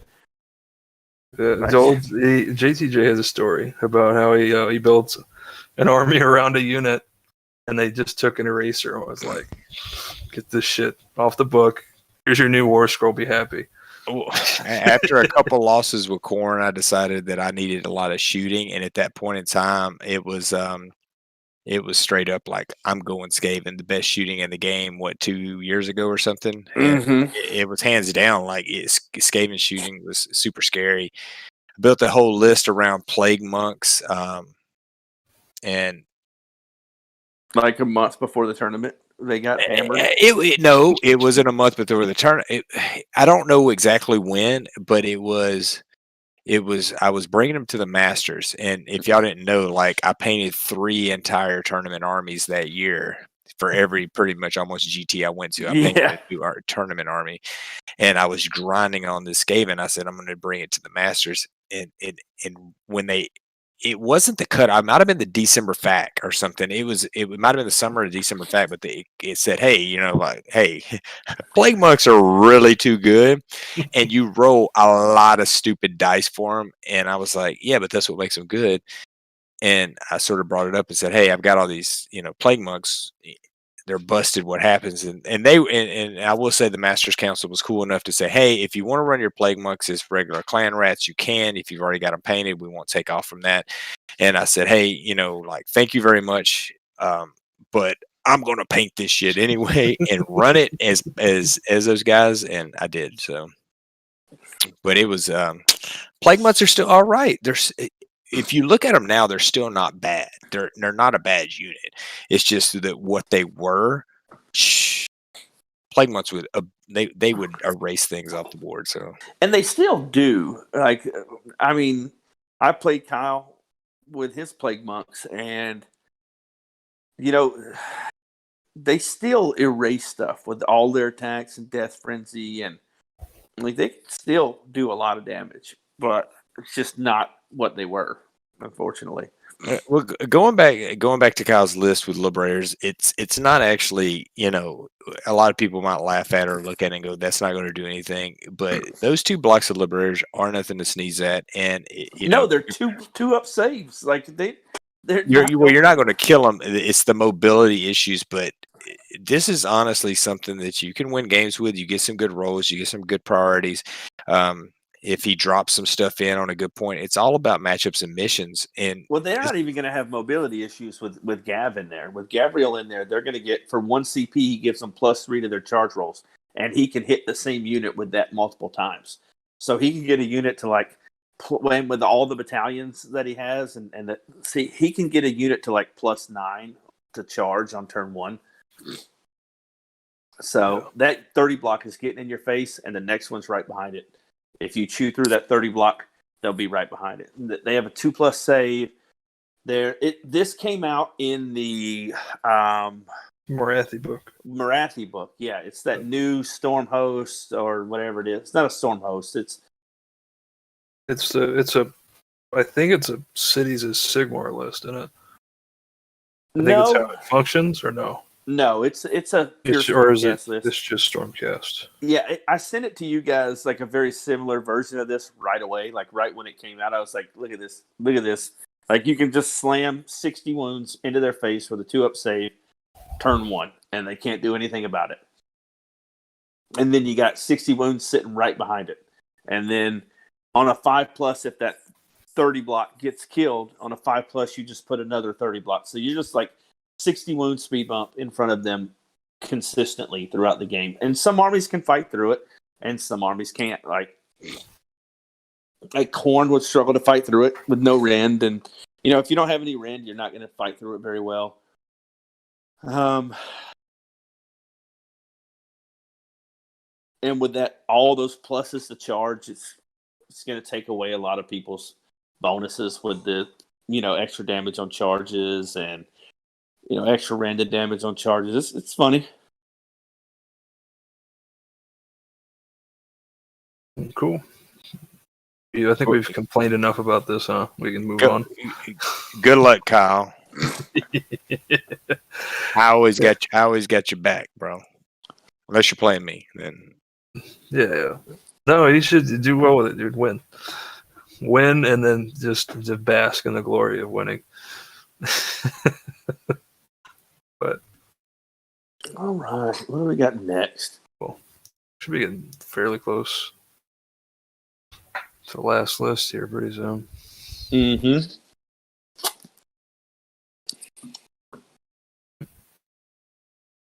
That's it. That's all the list. Oh, that was the last one? Yeah. Okay. So cool. Now we can talk about what we want from Gravelords. Who wants to go first? Oh, I'll let you vampire players have fun with that. Where's Centerpiece? Where? Yeah, that like a bigger zombie dragon or a bigger terrorgeist. Anything. I've heard the idea of a Abyssal Terror floated, which is kind of an old school model that if they brought back and like beefed it up and made it look cool, would be something cool that they could do without invalidating the zombie dragon sculpt, which is still good enough to play. Like, it's a good sculpt, and I don't necessarily think they need to redo that sculpt. I would almost rather them make something new. So, well, they did. Some people have hearkened to one of the artwork pictures with this massive dragon-style creature in the background that they've been circling a picture of. That looked really cool. So if they came out with something like I'm not buying another thing. I'm not buying anything else. So I get these projects done. So I'm not messing with it. I have OBR. I got a Demon's plan that I'm working on. I still got 10,000 points of unpainted. See how good it is. Too. What if it's really good, Brian? Everybody's got 10,000 points of unpainted Stormcast. Yeah, everybody does. It's just part of the deal. It's the same like 15 Stormcast armies floating around perpetually. Like, people accumulate it and then they're like, wow, I don't want this, and they sell it to somebody else. And it's always like one of the first things you get as a new player. And eventually you realize that it's limited. And you're just like, maybe I want something else. So you pawn it off on someone else and it just keeps going. Oh, I agree. I did that a couple of Bits Bazaars, and it became, hey, man, I'm going to put a bunch of this on eBay. There was a question in chat by Travis, and I will say this. Hey, Travis, look, you're new to the community. Don't be apprehensive about going to any tournament. All I suggest you do is when you get to your table, you just announce to the person, hey, I'm brand new.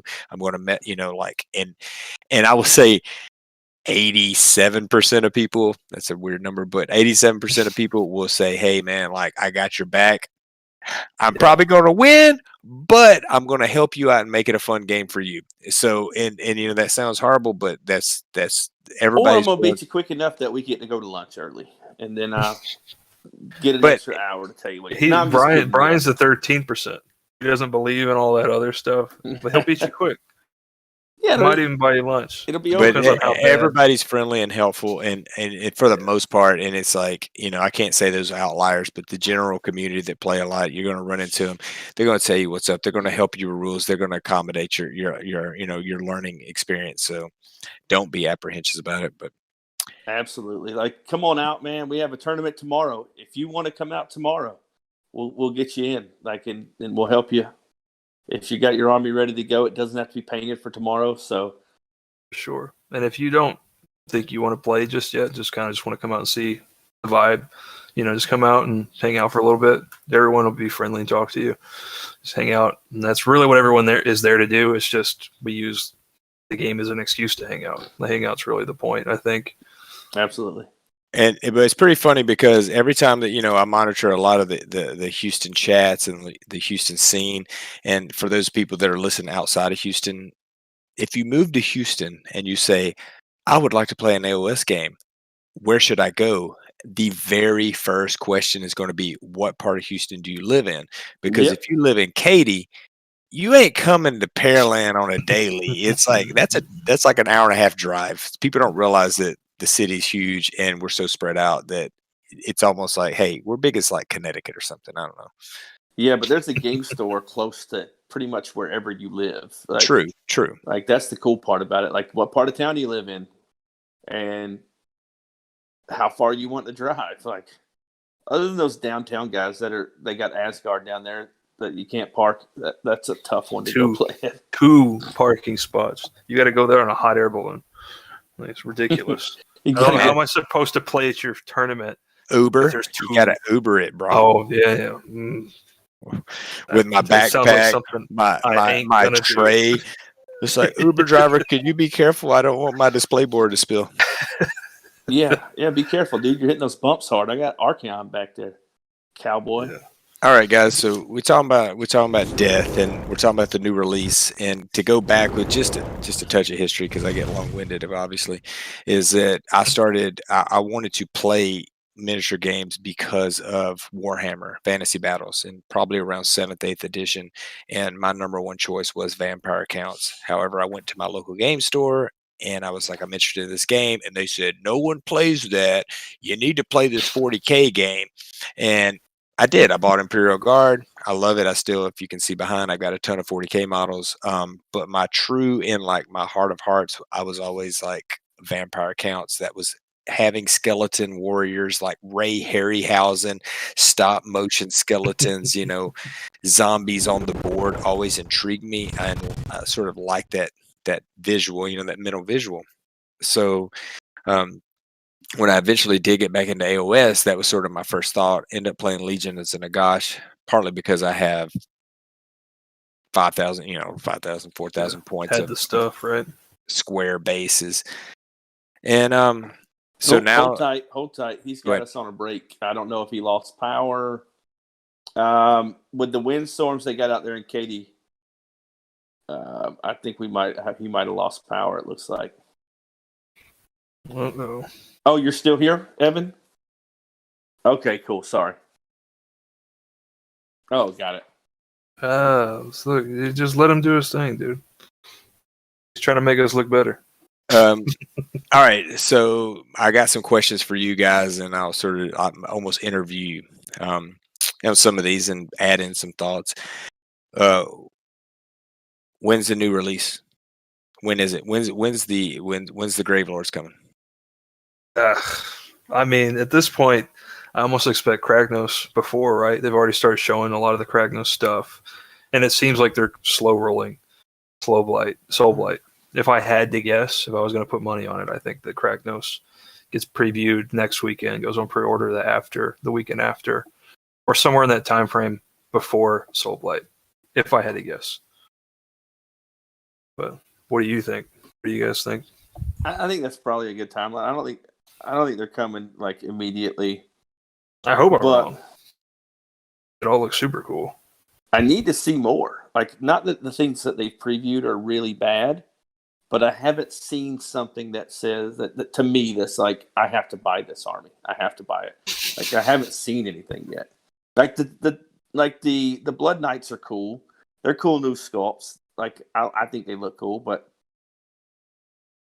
I don't lots of like advertisers. Well, I don't know. What do you want? Do you want a badass, ever living, pale skinned, fanged dude riding a horse that's fixing to stab you in the face, or do you want some dude balancing on a rock, or some giant rock construct walking around like, look, I got a mountain on my shoulders? Get off me with that. All right. I need a centerpiece model in my life, sir. Yeah. We'll get to that in a second, though. But and then something else I'd like to see them explore is something I really liked about Old Marathi that went away is that she had a transformation mechanic. And I think that the book would be a good opportunity to have a few of those, at least a few of those in there as a theme, because transformations is such a big part of just classic horror, right? Yeah, like almost all classic horror is about like vampires, werewolves, all that. So I'd like to see at least a few units where they have a profile, and either through like taking damage or something that is out of your control happening, or something that you do control happening, you can switch to another profile. I think it would be a really interesting thing to have in the book. I don't know if it's going to be in there because it's such a different thing, but that would be something I would want to see. Like a Marathi style, like big vampire that transforms would be sick. Exactly. Now you bring something like that, like maybe my whole thing about not buying anything may go right out the window. Your point is super good, and I haven't even, and this is great because I didn't even contemplate that. Like, can I turn into hey, you can turn into a bat swarm to fly, or if you choose to, or like, hey, I want to turn into wolves or for whatever, or rats or whatever it is. That's super interesting concept. If I had to bet, I think this is going to be a showcase either at the first or end of summer. I don't know which. Probably pegging the end, but I see like that this like is a intro to 3.0 type thing. Hey, you're reading my mind. Is this the last book of second edition?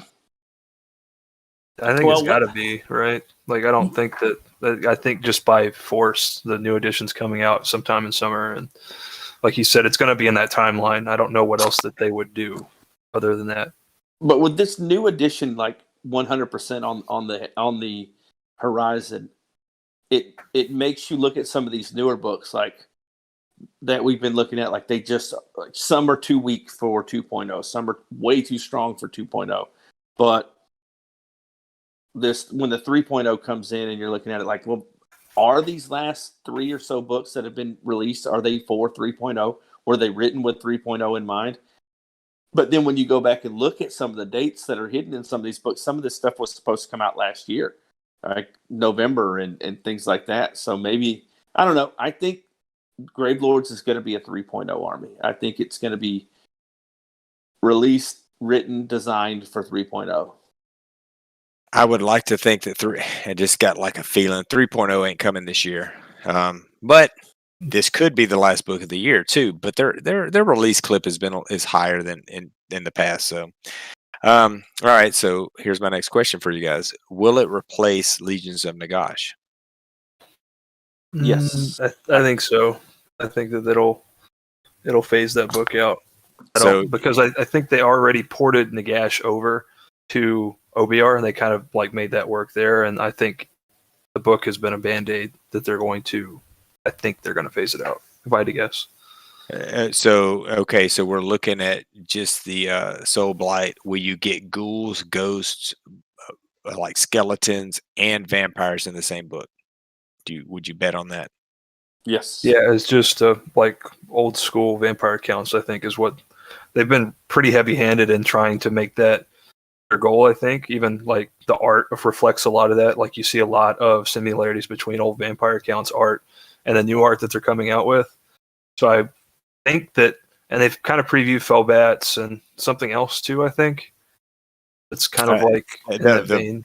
It's not the Vargolf, but it's a similar model. I forget the name off the top of my head. The Vargas Skier, I think. The big and that's what makes me ask, are we getting some stuff from Flesh Eaters in here? Like, because used to, if y'all remember, Vampire Counts, Death used to be one book, besides if you count the Egyptian junk. But it's basically ghouls and everything you could take in your army, which was an interesting concept, because if you wanted to run like a some of this, not the Stragogi, I have it all written down, but basically if you want the bloodlines, the different bloodlines, you could run like ghouls and things like that. And I'm interested to know, hey, is this going to do that? Do you think Nagash will be able to be a part of this book? Will he be able to play in a Soul Blight army? I think with the lore that we just got, I think they're phasing Nagash out for a little while as a major player in Death. Like, he just got beat down by Teclis. Arkin got blown up by Eltharion. Those two main figureheads that you saw as kind of the two big Death models that got played all the time have been wiped out in the lore for a while. I think what I want to see is I want the book to kind of follow the blueprint that Cities of Sigmar has, where they have a lot of those other factions of Order that you can ally in 1 to 4. So I almost would like to see like some of the sub factions in that Death book be able, like 1 to 4 can be OBR, 1 to 4 can be Flesh Eater Courts, like 1 to 4 can be Nighthaunt, etc. And that be like the way that you kind of bring in the other Death, and then also have like your standalone stuff too, and tie it into Bloodlines too. Like, there's a lot that I want the book to be. I just don't know what they're going to do with it.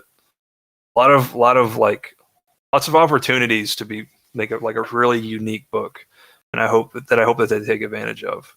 And like you guys mentioned with those bloodlines, like having a bloodline of a vampire, like I don't know if you remember it's an old video game from a long time ago, Soul Reaver. Masquerade or No, Soul Soul Reaver. Reaver, where they had like there were different bloodlines. Legacy of Kain. Yeah, Legacy of Kain series, where they had different bloodlines of vampires that all mutated off differently in different ways.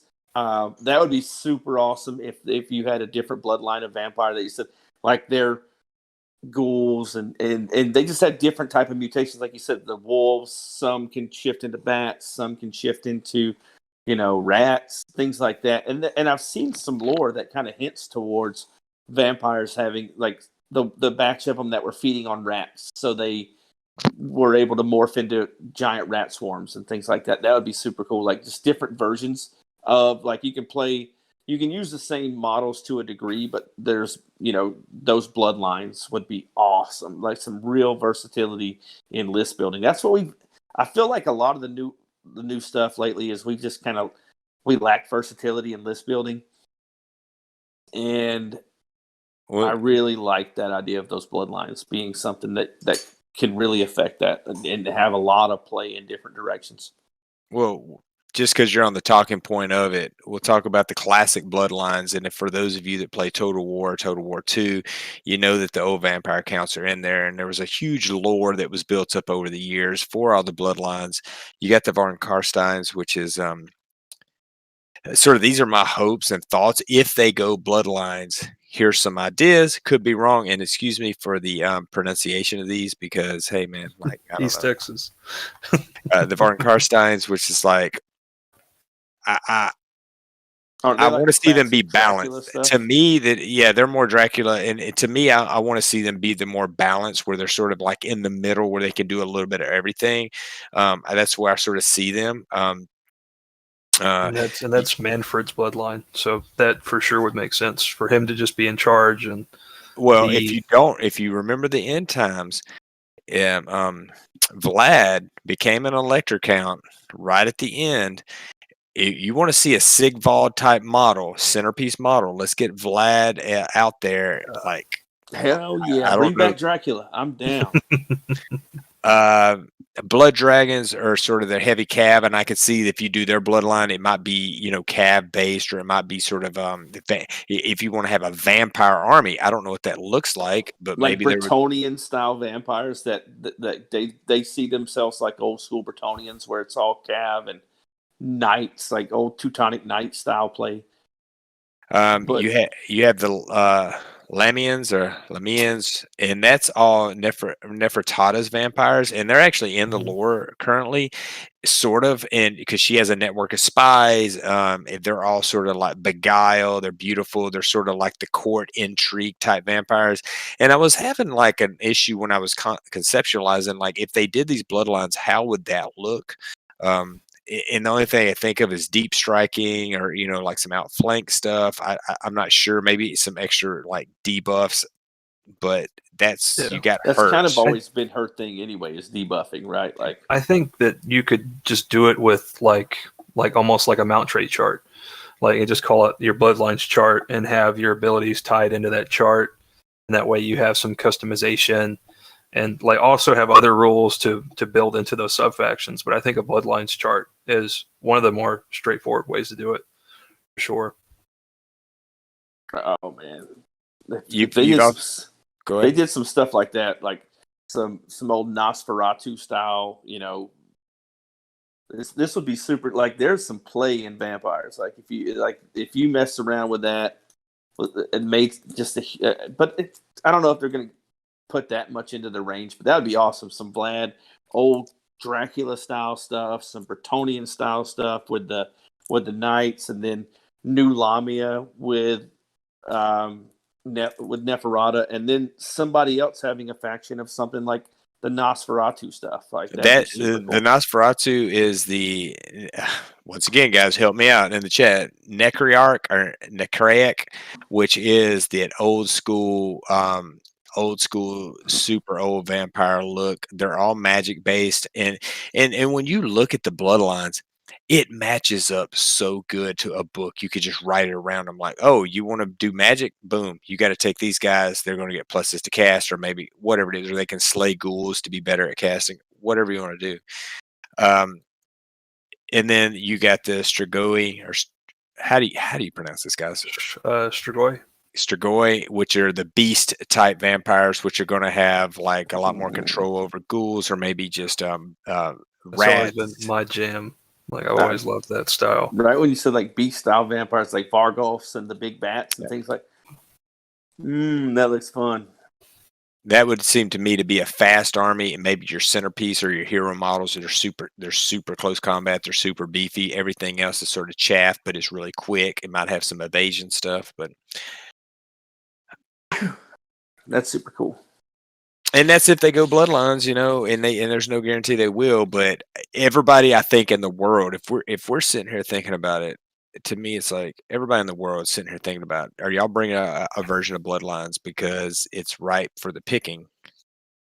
All right. Yeah, like just sitting here in this conversation. Up until like 10 minutes ago, I had no interest in vampires whatsoever. But going through these bloodlines, it's like, big monster vampires or Nosferatu style. You need to sell me some Stormcast at 75% off so you can afford to get. I just get it. I'll deal with affording it later. All right, so looking real quick, I'm just going to break down some things that's coming that we've already seen for this. How many new vampire hero models can we get? I've counted 10 plus already between the stuff released and the previews. That's the Crimson Court, Cursed Cities, and then the 2 other models that they've released just showing it. So we're at 10 plus vampire models. So this might be, and I'm hoping if they decide to do it, I'm cool with it, that one of these armies where you've got 75, 125 point model heroes that you can just spam the field with, fill up your hero slots to go out there and do work. Maybe like a Daughters of Cain, where you can afford to get a bunch of little foot heroes. Mm-hmm. Most armies you don't see that a lot, I don't think, where there's 4 and 5 foot heroes out there very rarely. Yeah, agreed.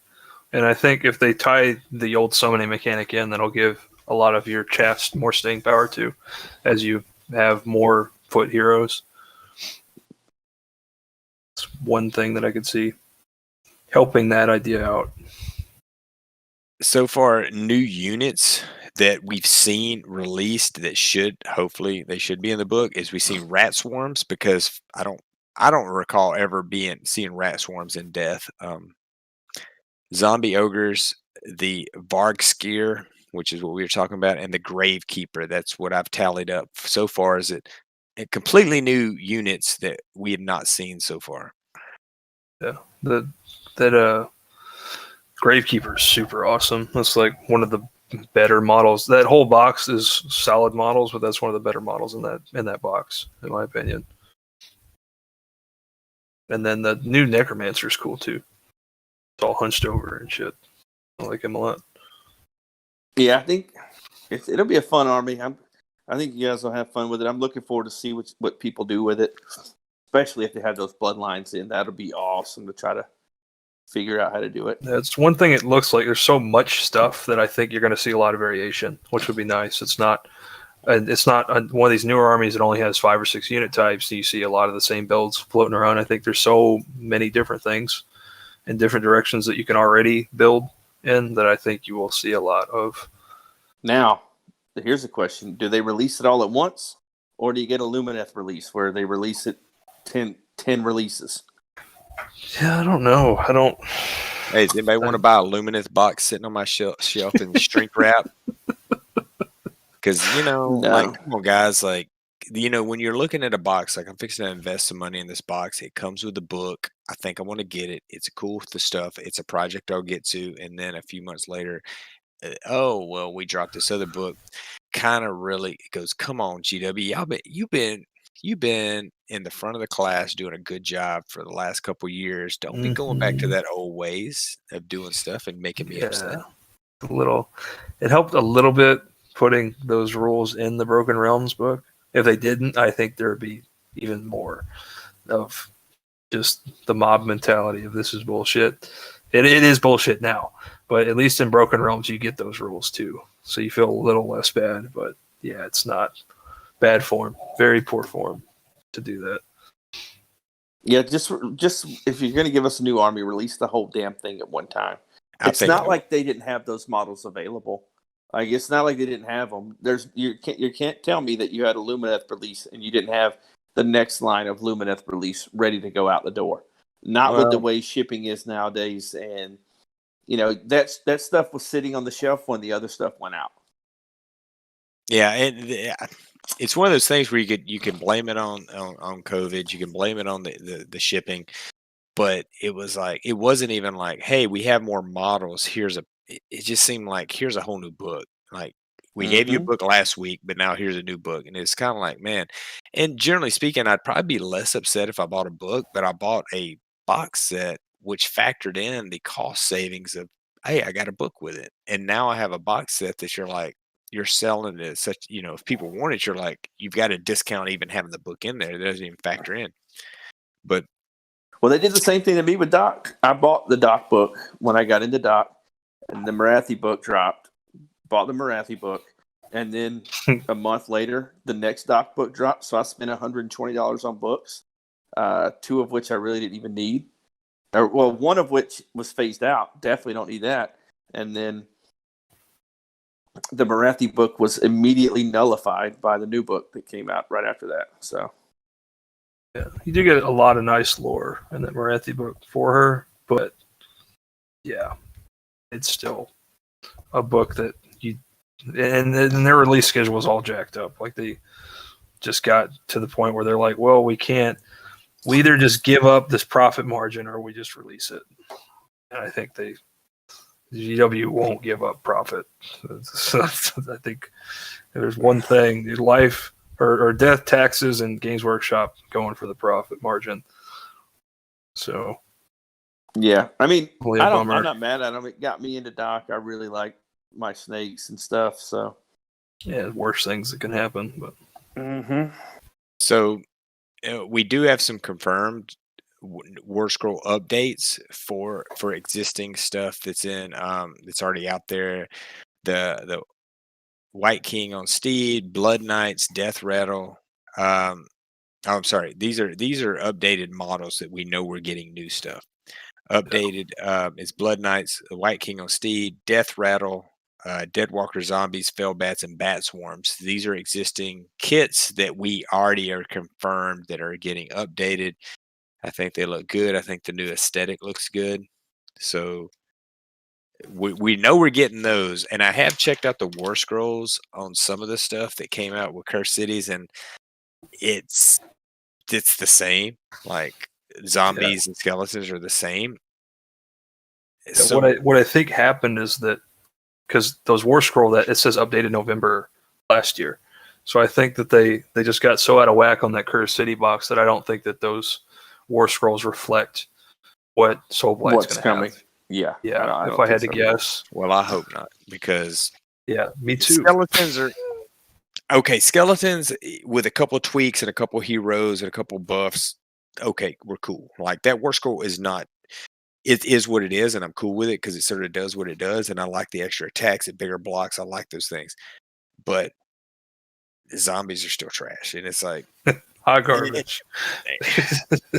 And so I'm waiting to see, and I'm not trying to make something that, hey, this, these units don't have to be the world beaters. They don't have to be the best thing ever, but it's got to be something where I'm going, ooh, I think I can play this and it'd be good. Yeah, just something that gives it a role, because right now it's zombies just, they don't fit, and I don't want them to make that fit by making them cheaper. I want them to have some kind of thing that makes them. Yeah, something that makes them special. Not a linear comparison. Not a linear comparison to skeletons, because that's what they are now, and skeletons are just better. So they don't get to. Yeah, you don't want them to be just cheaper chaff that you throw in there. Like, make them do something cool. Yeah, like it like a zombie. Like, if you kill something in combat, you get to put this many units, this many models back in your unit, just based on how many that you kill or something like that. Like. Well, I think that's already in the War Scroll right now. No, is it? Like, I didn't know. because you've never. Have you ever played? I'm asking this because I'm trying to think in my mind. I don't remember ever playing Have you ever zombies. played I've somebody played with a ghouls. Deathwalker zombie? Yeah, I don't know. I think Bill Carroll ran them against me one time, and maybe I remember him doing that. What's such a stupid rule where it's if you slay the model on a 6, it can become a zombie. Like it's dumb. Like it's almost like a waste of time. It's just rules bloat. Like borderline. Like I mean, I guess cool. I'll roll the dice, but like, make it something that works, not that. Oh, it should just automatically do it because if a gang of zombies kills you, they bit you doing it. Like they bit you. Like or on a 2-up at least. Give you something. Yeah, something. Well, something like you get to put that many models back in your unit up to the maximum amount you started with. So, like, give them something there. Like, okay, yeah, you're going to send a unit into this 40 block of zombies and kill 20 of them, and then we'll kill you back a little bit. Enough to put 5 or 6 more zombies back in the unit. Yeah, agreed. Not 1 or 2. Like well, you're lucky if you get 1 or 2 kills. So, my biggest, I guess, hopes and wishes is I'd love to see a larger battle tome with a diverse range of units and builds. And I think that's what's going to happen. If you're gonna take away Legions of Nagash, then you give me a battle tome that replaces it. And if you're not, and you're saying, hey, we're not going to mess with Night Haunt, then that's fine. Leave Legions, make your Deathlord book all encompassing for all vampires and what they can do. They've sort of hinted to that in one of the last sort of tidbits of info they put out there. They've sort of talked about, hey, vampires, they have a bunch of diverse structure into their realms and their castles and their lands, and they fight OBR because they're not all just necessarily Nagash's henchmen. So I'm hoping if they decide to go one way or the other that they do a good job at it. They don't kill one and then make the other one half-ass. So, here's a question for you guys: will they get terrain? Will they get endless spells? Will they get both or one or the other? Well, I don't know if they already have it with the effect stuff. Maybe they go and create their own. I imagine so, because what I think is going to happen is, first off, these new grave sites, right? And if you're going to make grave sites a part of the army, like you have to make them. You can't just be like, oh yeah, you can still use grave sites, but we didn't make anything. I think these new terrain pieces have been doing very well, like the Necropolis and obviously this insane one that Lumineth got. That's going to be, but like we did the math on it. It will net you about 2,000 points worth of CP in a game over the course of a game. 2,000 points worth of CP is what you can get out of that. So I think you'll get one, and I think it'll be really strong. Or, depends on who writes the book. You could end up with a Seraphon one that you don't even know if you'll ever get to use. Don't get me started. Like, I don't have any problem with the rules of your terrain piece. That's your deal. You got a cool terrain, please? I'm cool with it. Don't make give everybody one. Don't make models that kill my terrain piece. That's my problem. I brought my terrain piece. I painted it. I paid $50 for it. I want to use it, and I want all its rules. And you come in and you kill it, or you kick it, or whatever you're doing. I don't like it. It's one thing that giants can do it, but it's another thing that stupid ass wind spirit can do it. It's too far. What in the hell would that stupid ass wind spirit be able to just kill terrain piece? He's a damn deer. Like what in the lore of a deer, of a stupid wind deer? Have you ever had a deer go on the back of your neck? It's tingly. It tingles my board. It tingles my terrain away. It's a fox, sir. It is not a deer. It's a deer. It looks like a damn antelope. It looks like an antelope. Yeah, I've talked about it in the past, and we've talked about taking away the other player's ability to use their units and play with the models they brought is one of the biggest detriments in the game you could do. And I'm firmly a believer that if I painted and paid and I built a list around a model, and you have one guy, and no matter how much you paid for it, that can take and negate my stuff, it is It's not fun. It's By not standing there like the little Cathlar with her Yeah. little goading arrogance that says your 800 It's point model definitely can't do anything. definitely not fun. Yeah. I mean, we've had the Luminet talk. Like, I think that's their whole army is built around telling you can't play Age of Sigmar. Like, my whole game plan is that you don't get to play the game. Like, I came to win, and you don't get to play, so you can't win. But all that bullshit and all the salt aside, you can beat Luminet. It's just tough. It ain't easy. It don't matter. Like, Ray Charles sitting behind that army will make it hard on you, and he can't even see the fucking board. Ray Charles can see, number one. You go watch the YouTube videos. He's been faking all these years. I think I'm going back to the grave sites. If they decide to negate Legion and Nagash and what they do, they better bring the grave sites back. My first thought was they've already got plenty of terrain to do that. But if they wanted to make one thing, and instead of having 4 grave sites on the table, they just give you one. I'm cool with it, but give me the mechanic to bring the skeletons back, or if it's not that, give me a mechanic in the game to re-raise my units, because that was one of the things that has always been, such Iconic. yeah, and it's a draw. It's like people see that and they go, "Oh, that's the cool mechanic of death. Like I can bring my units back." Yeah, there's slightly underpowered units on the table, but you can keep bringing them back. So, Yeah.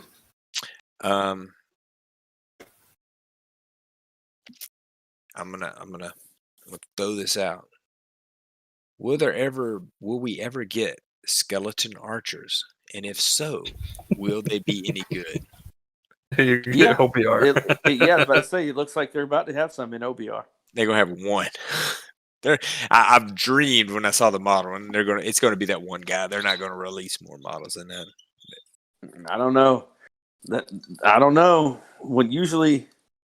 I don't know. We'll see. That would be awesome to have some OBR archers, but look at Gavin's frozen with his smile on him. He's still giggling about OBR archers. What? Yeah, Hammer Smash is on the chat talking about we have them Egyptian trash. Yeah, I know. I would like an updated version of that actually was a playable in the modern game. But Egyptian garbage, yeah. sorry, They're never bringing Cetra back. He's gone.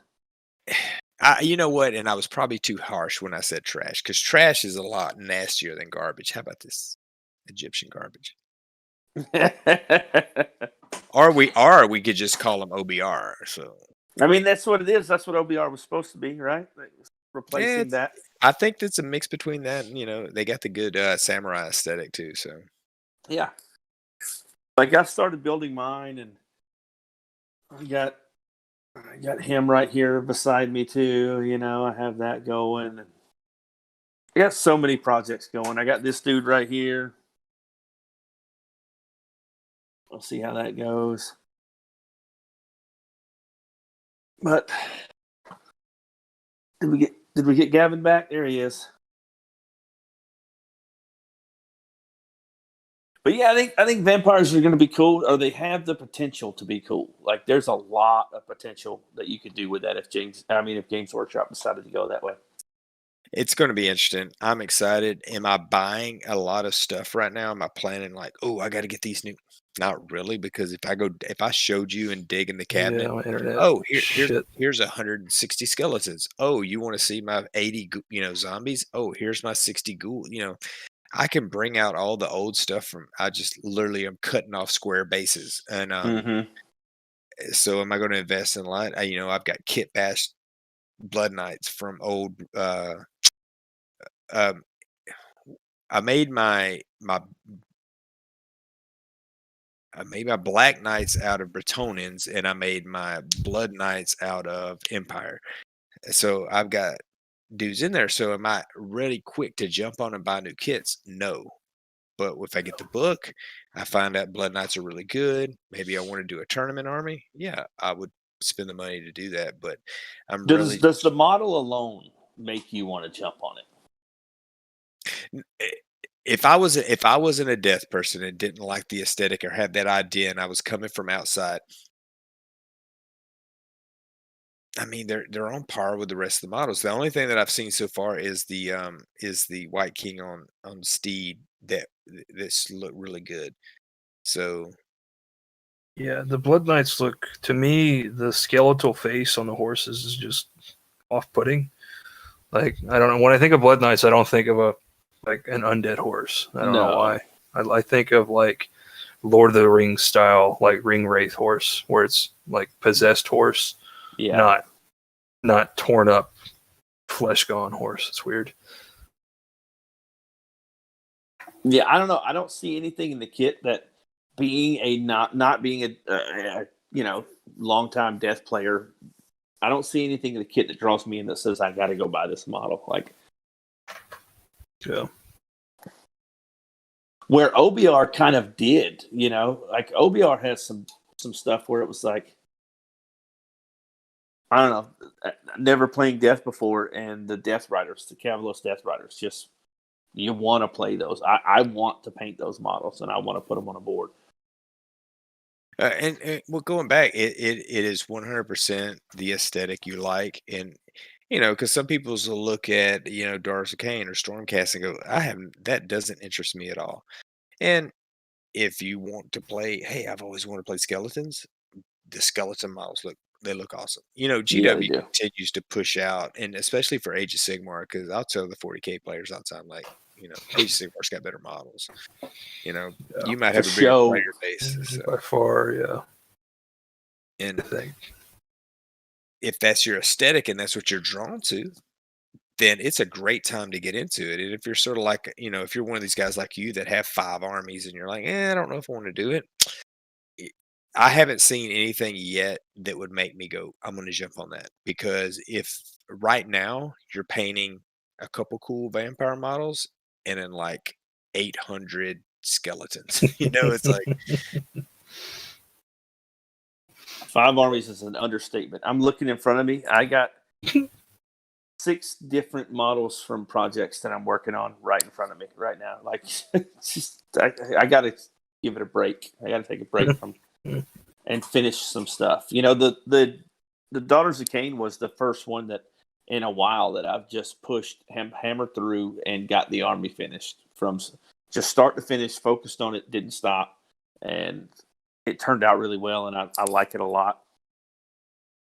I mean, in my opinion, it turned out really well. When I say really well, you can look at every army that I've painted in succession and be like, you can see where it has gotten better in areas, It's growth, and that's all that any one of us can ask for, is that, like, I get better at what I do. I look at guys, I've been painting for 14 years, and I look at models, even the models I paint on my table now, and I go, is that the best you can do? I should not be like demon quality, like I'm painting these show models quality, and I go, well, I don't, because you never try for that. I'm always painting quantity because I'm chasing the next list, I'm chasing the next army. So it's all about hammer it out, maybe learn a new detail here or there and go. But at the same time, I'm getting better and learning. And that's all we can all hope for. So Mm-hmm. Yeah. Agreed. That's all I got for the new vampires, guys. Unless you want a comprehensive write up on every single death army and their current state in the meta. But I think what it will do is it'll just help Death out, because outside of OBR, Death is kind of stale.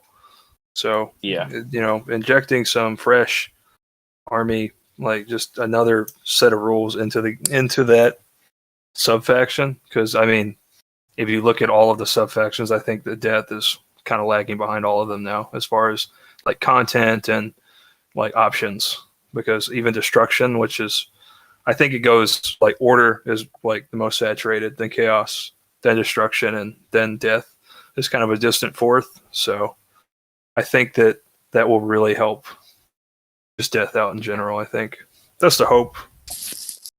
I still think that I agree with you, because obviously, OBR has been there to update them, but before that, there was really 3 books you sort of worked with, and while others had more than 3 or multiple books. Flesh Eater, you know what? in the current meta, who's been playing Flesh Eaters? Because I was sort of going over them this last week or two. No one's playing them, and I'm looking at the book and I'm going, dude, Flesh Eaters can still go to town. Like I'll tell you what the problem is. It's a simple one, is that a lot of your damage is on that Terrorgeist platform, and like everything kills that now. So that's the problem, I think. And you're right. It can still, like, just the damage potential that it has, especially with like a double turn, can still table anything, which gives it play. But I just think that people have kind of moved on from it, kind of got what they wanted out of the army, and you just don't see it a lot. Ghoul, I mean, like, and this is just going way outside the box, but ghouls are still like you go run 20 to 40 ghouls at something, they're going to do the same as a Terrorgeist, and they're just a little bit slower. I was just going over the book and I'm still going, man, this ain't bad. I just think it's out of the meta right now. And of course, shooting is, to me, you go back to shooting. And of course, they need magic to they're solid as is, but when you give them the magic and their buffs, that's when they go over the top and they can be really good. Yeah. But the meta is controlling magic right now. Like shooting and control magic, and it kind of just, that is the one thing that hampered, I think, the biggest. And I think if people got tired of playing them, that's the biggest deal. All your old school people that were playing, like Flesh Eaters, just sort of like it sort of ran their course. They went to other directions, but that's what happened with me. Like, I was playing Flesh Eater course for a little while, and I just kind of just moved on. Kind of like got what I wanted out of the army, played all the sub factions, and explored all the different ideas. There's just not a lot to explore with that army if you don't like playing the same things over and over again. Like, because I played Gristlegore, I played Blister Skin, I played Hollermorn, and I was like, well, I can play one of those, or I can play something else. And it's not a lot of. There's not, and I would agree, there's not a lot of army diversity there, because you're looking at your War Scrolls. It's probably one of the more limited War Scroll books. Them and Fire Slayers both have that problem. A lot of the same problems, where just not a lot of War Scrolls. But if a new player was out there picking up Flesh Eater, if somebody came to me and said, hey, I'm really interested in Flesh Eaters, kid, I play with them, are they any good? I'd say, yeah. I would say don't be scared to get them, because at this point, you could still take a good Flesh Eaters list to a tournament. And if you knew what you were doing, you could do okay. If you know how to apply pressure and how to play your army and how to play against once again, it's all about matchups and missions. If you know how to do it, you can still run it. But the shooting, to me, I still go back. I think shooting right now it's the biggest thing that I'll look at and go, if I run into a shooting army, are they going to auto win if I take this list? That's the biggest thing that I run into. So, yeah, agreed. What really did it for me was the when the artifacts went away. It was kind of like the last time I really considered playing Flesh Eater Courts was when there weren't any artifacts to play. Like, if I could play Ragged Cloak, I would explore the idea. Like, because then I wouldn't lose a Terrorgeist in a turn of shooting. Then it has play, but I don't know. I understand why they did it, but it was still a bummer to see all that stuff go. Mm-hmm. Well, guys, Evan is hitting us with the old, we're at 2 hours and 10 minutes. Yeah. So I appreciate almost everybody out the room. Mm-hmm. Well, I appreciate everybody who came on and is hanging around, and I appreciate the DEJTJ for coming out and joining us. Yeah, I think you'll be more.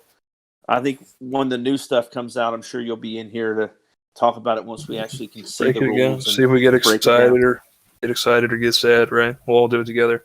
See if you get Lumineth or Slanesh. Which one? Yeah. I appreciate everyone, and it was really fun. And once again, I'm always doing stuff on my page and my channel, and everyone that's in the chat, anyone that's watching this, reach out to me if y'all got some content. If you got anything you want to do or you got questions, please feel free to contact me. I'm here for the community. I'm doing this for fun and for free. So it's not about that. It's just about, like, hey, guys, we're trying to grow. We're trying to grow the Houston and Texas scene. That's my thing. Yep. That's it. Yeah. All right. Stay safe, guys. Y'all be good. Yep.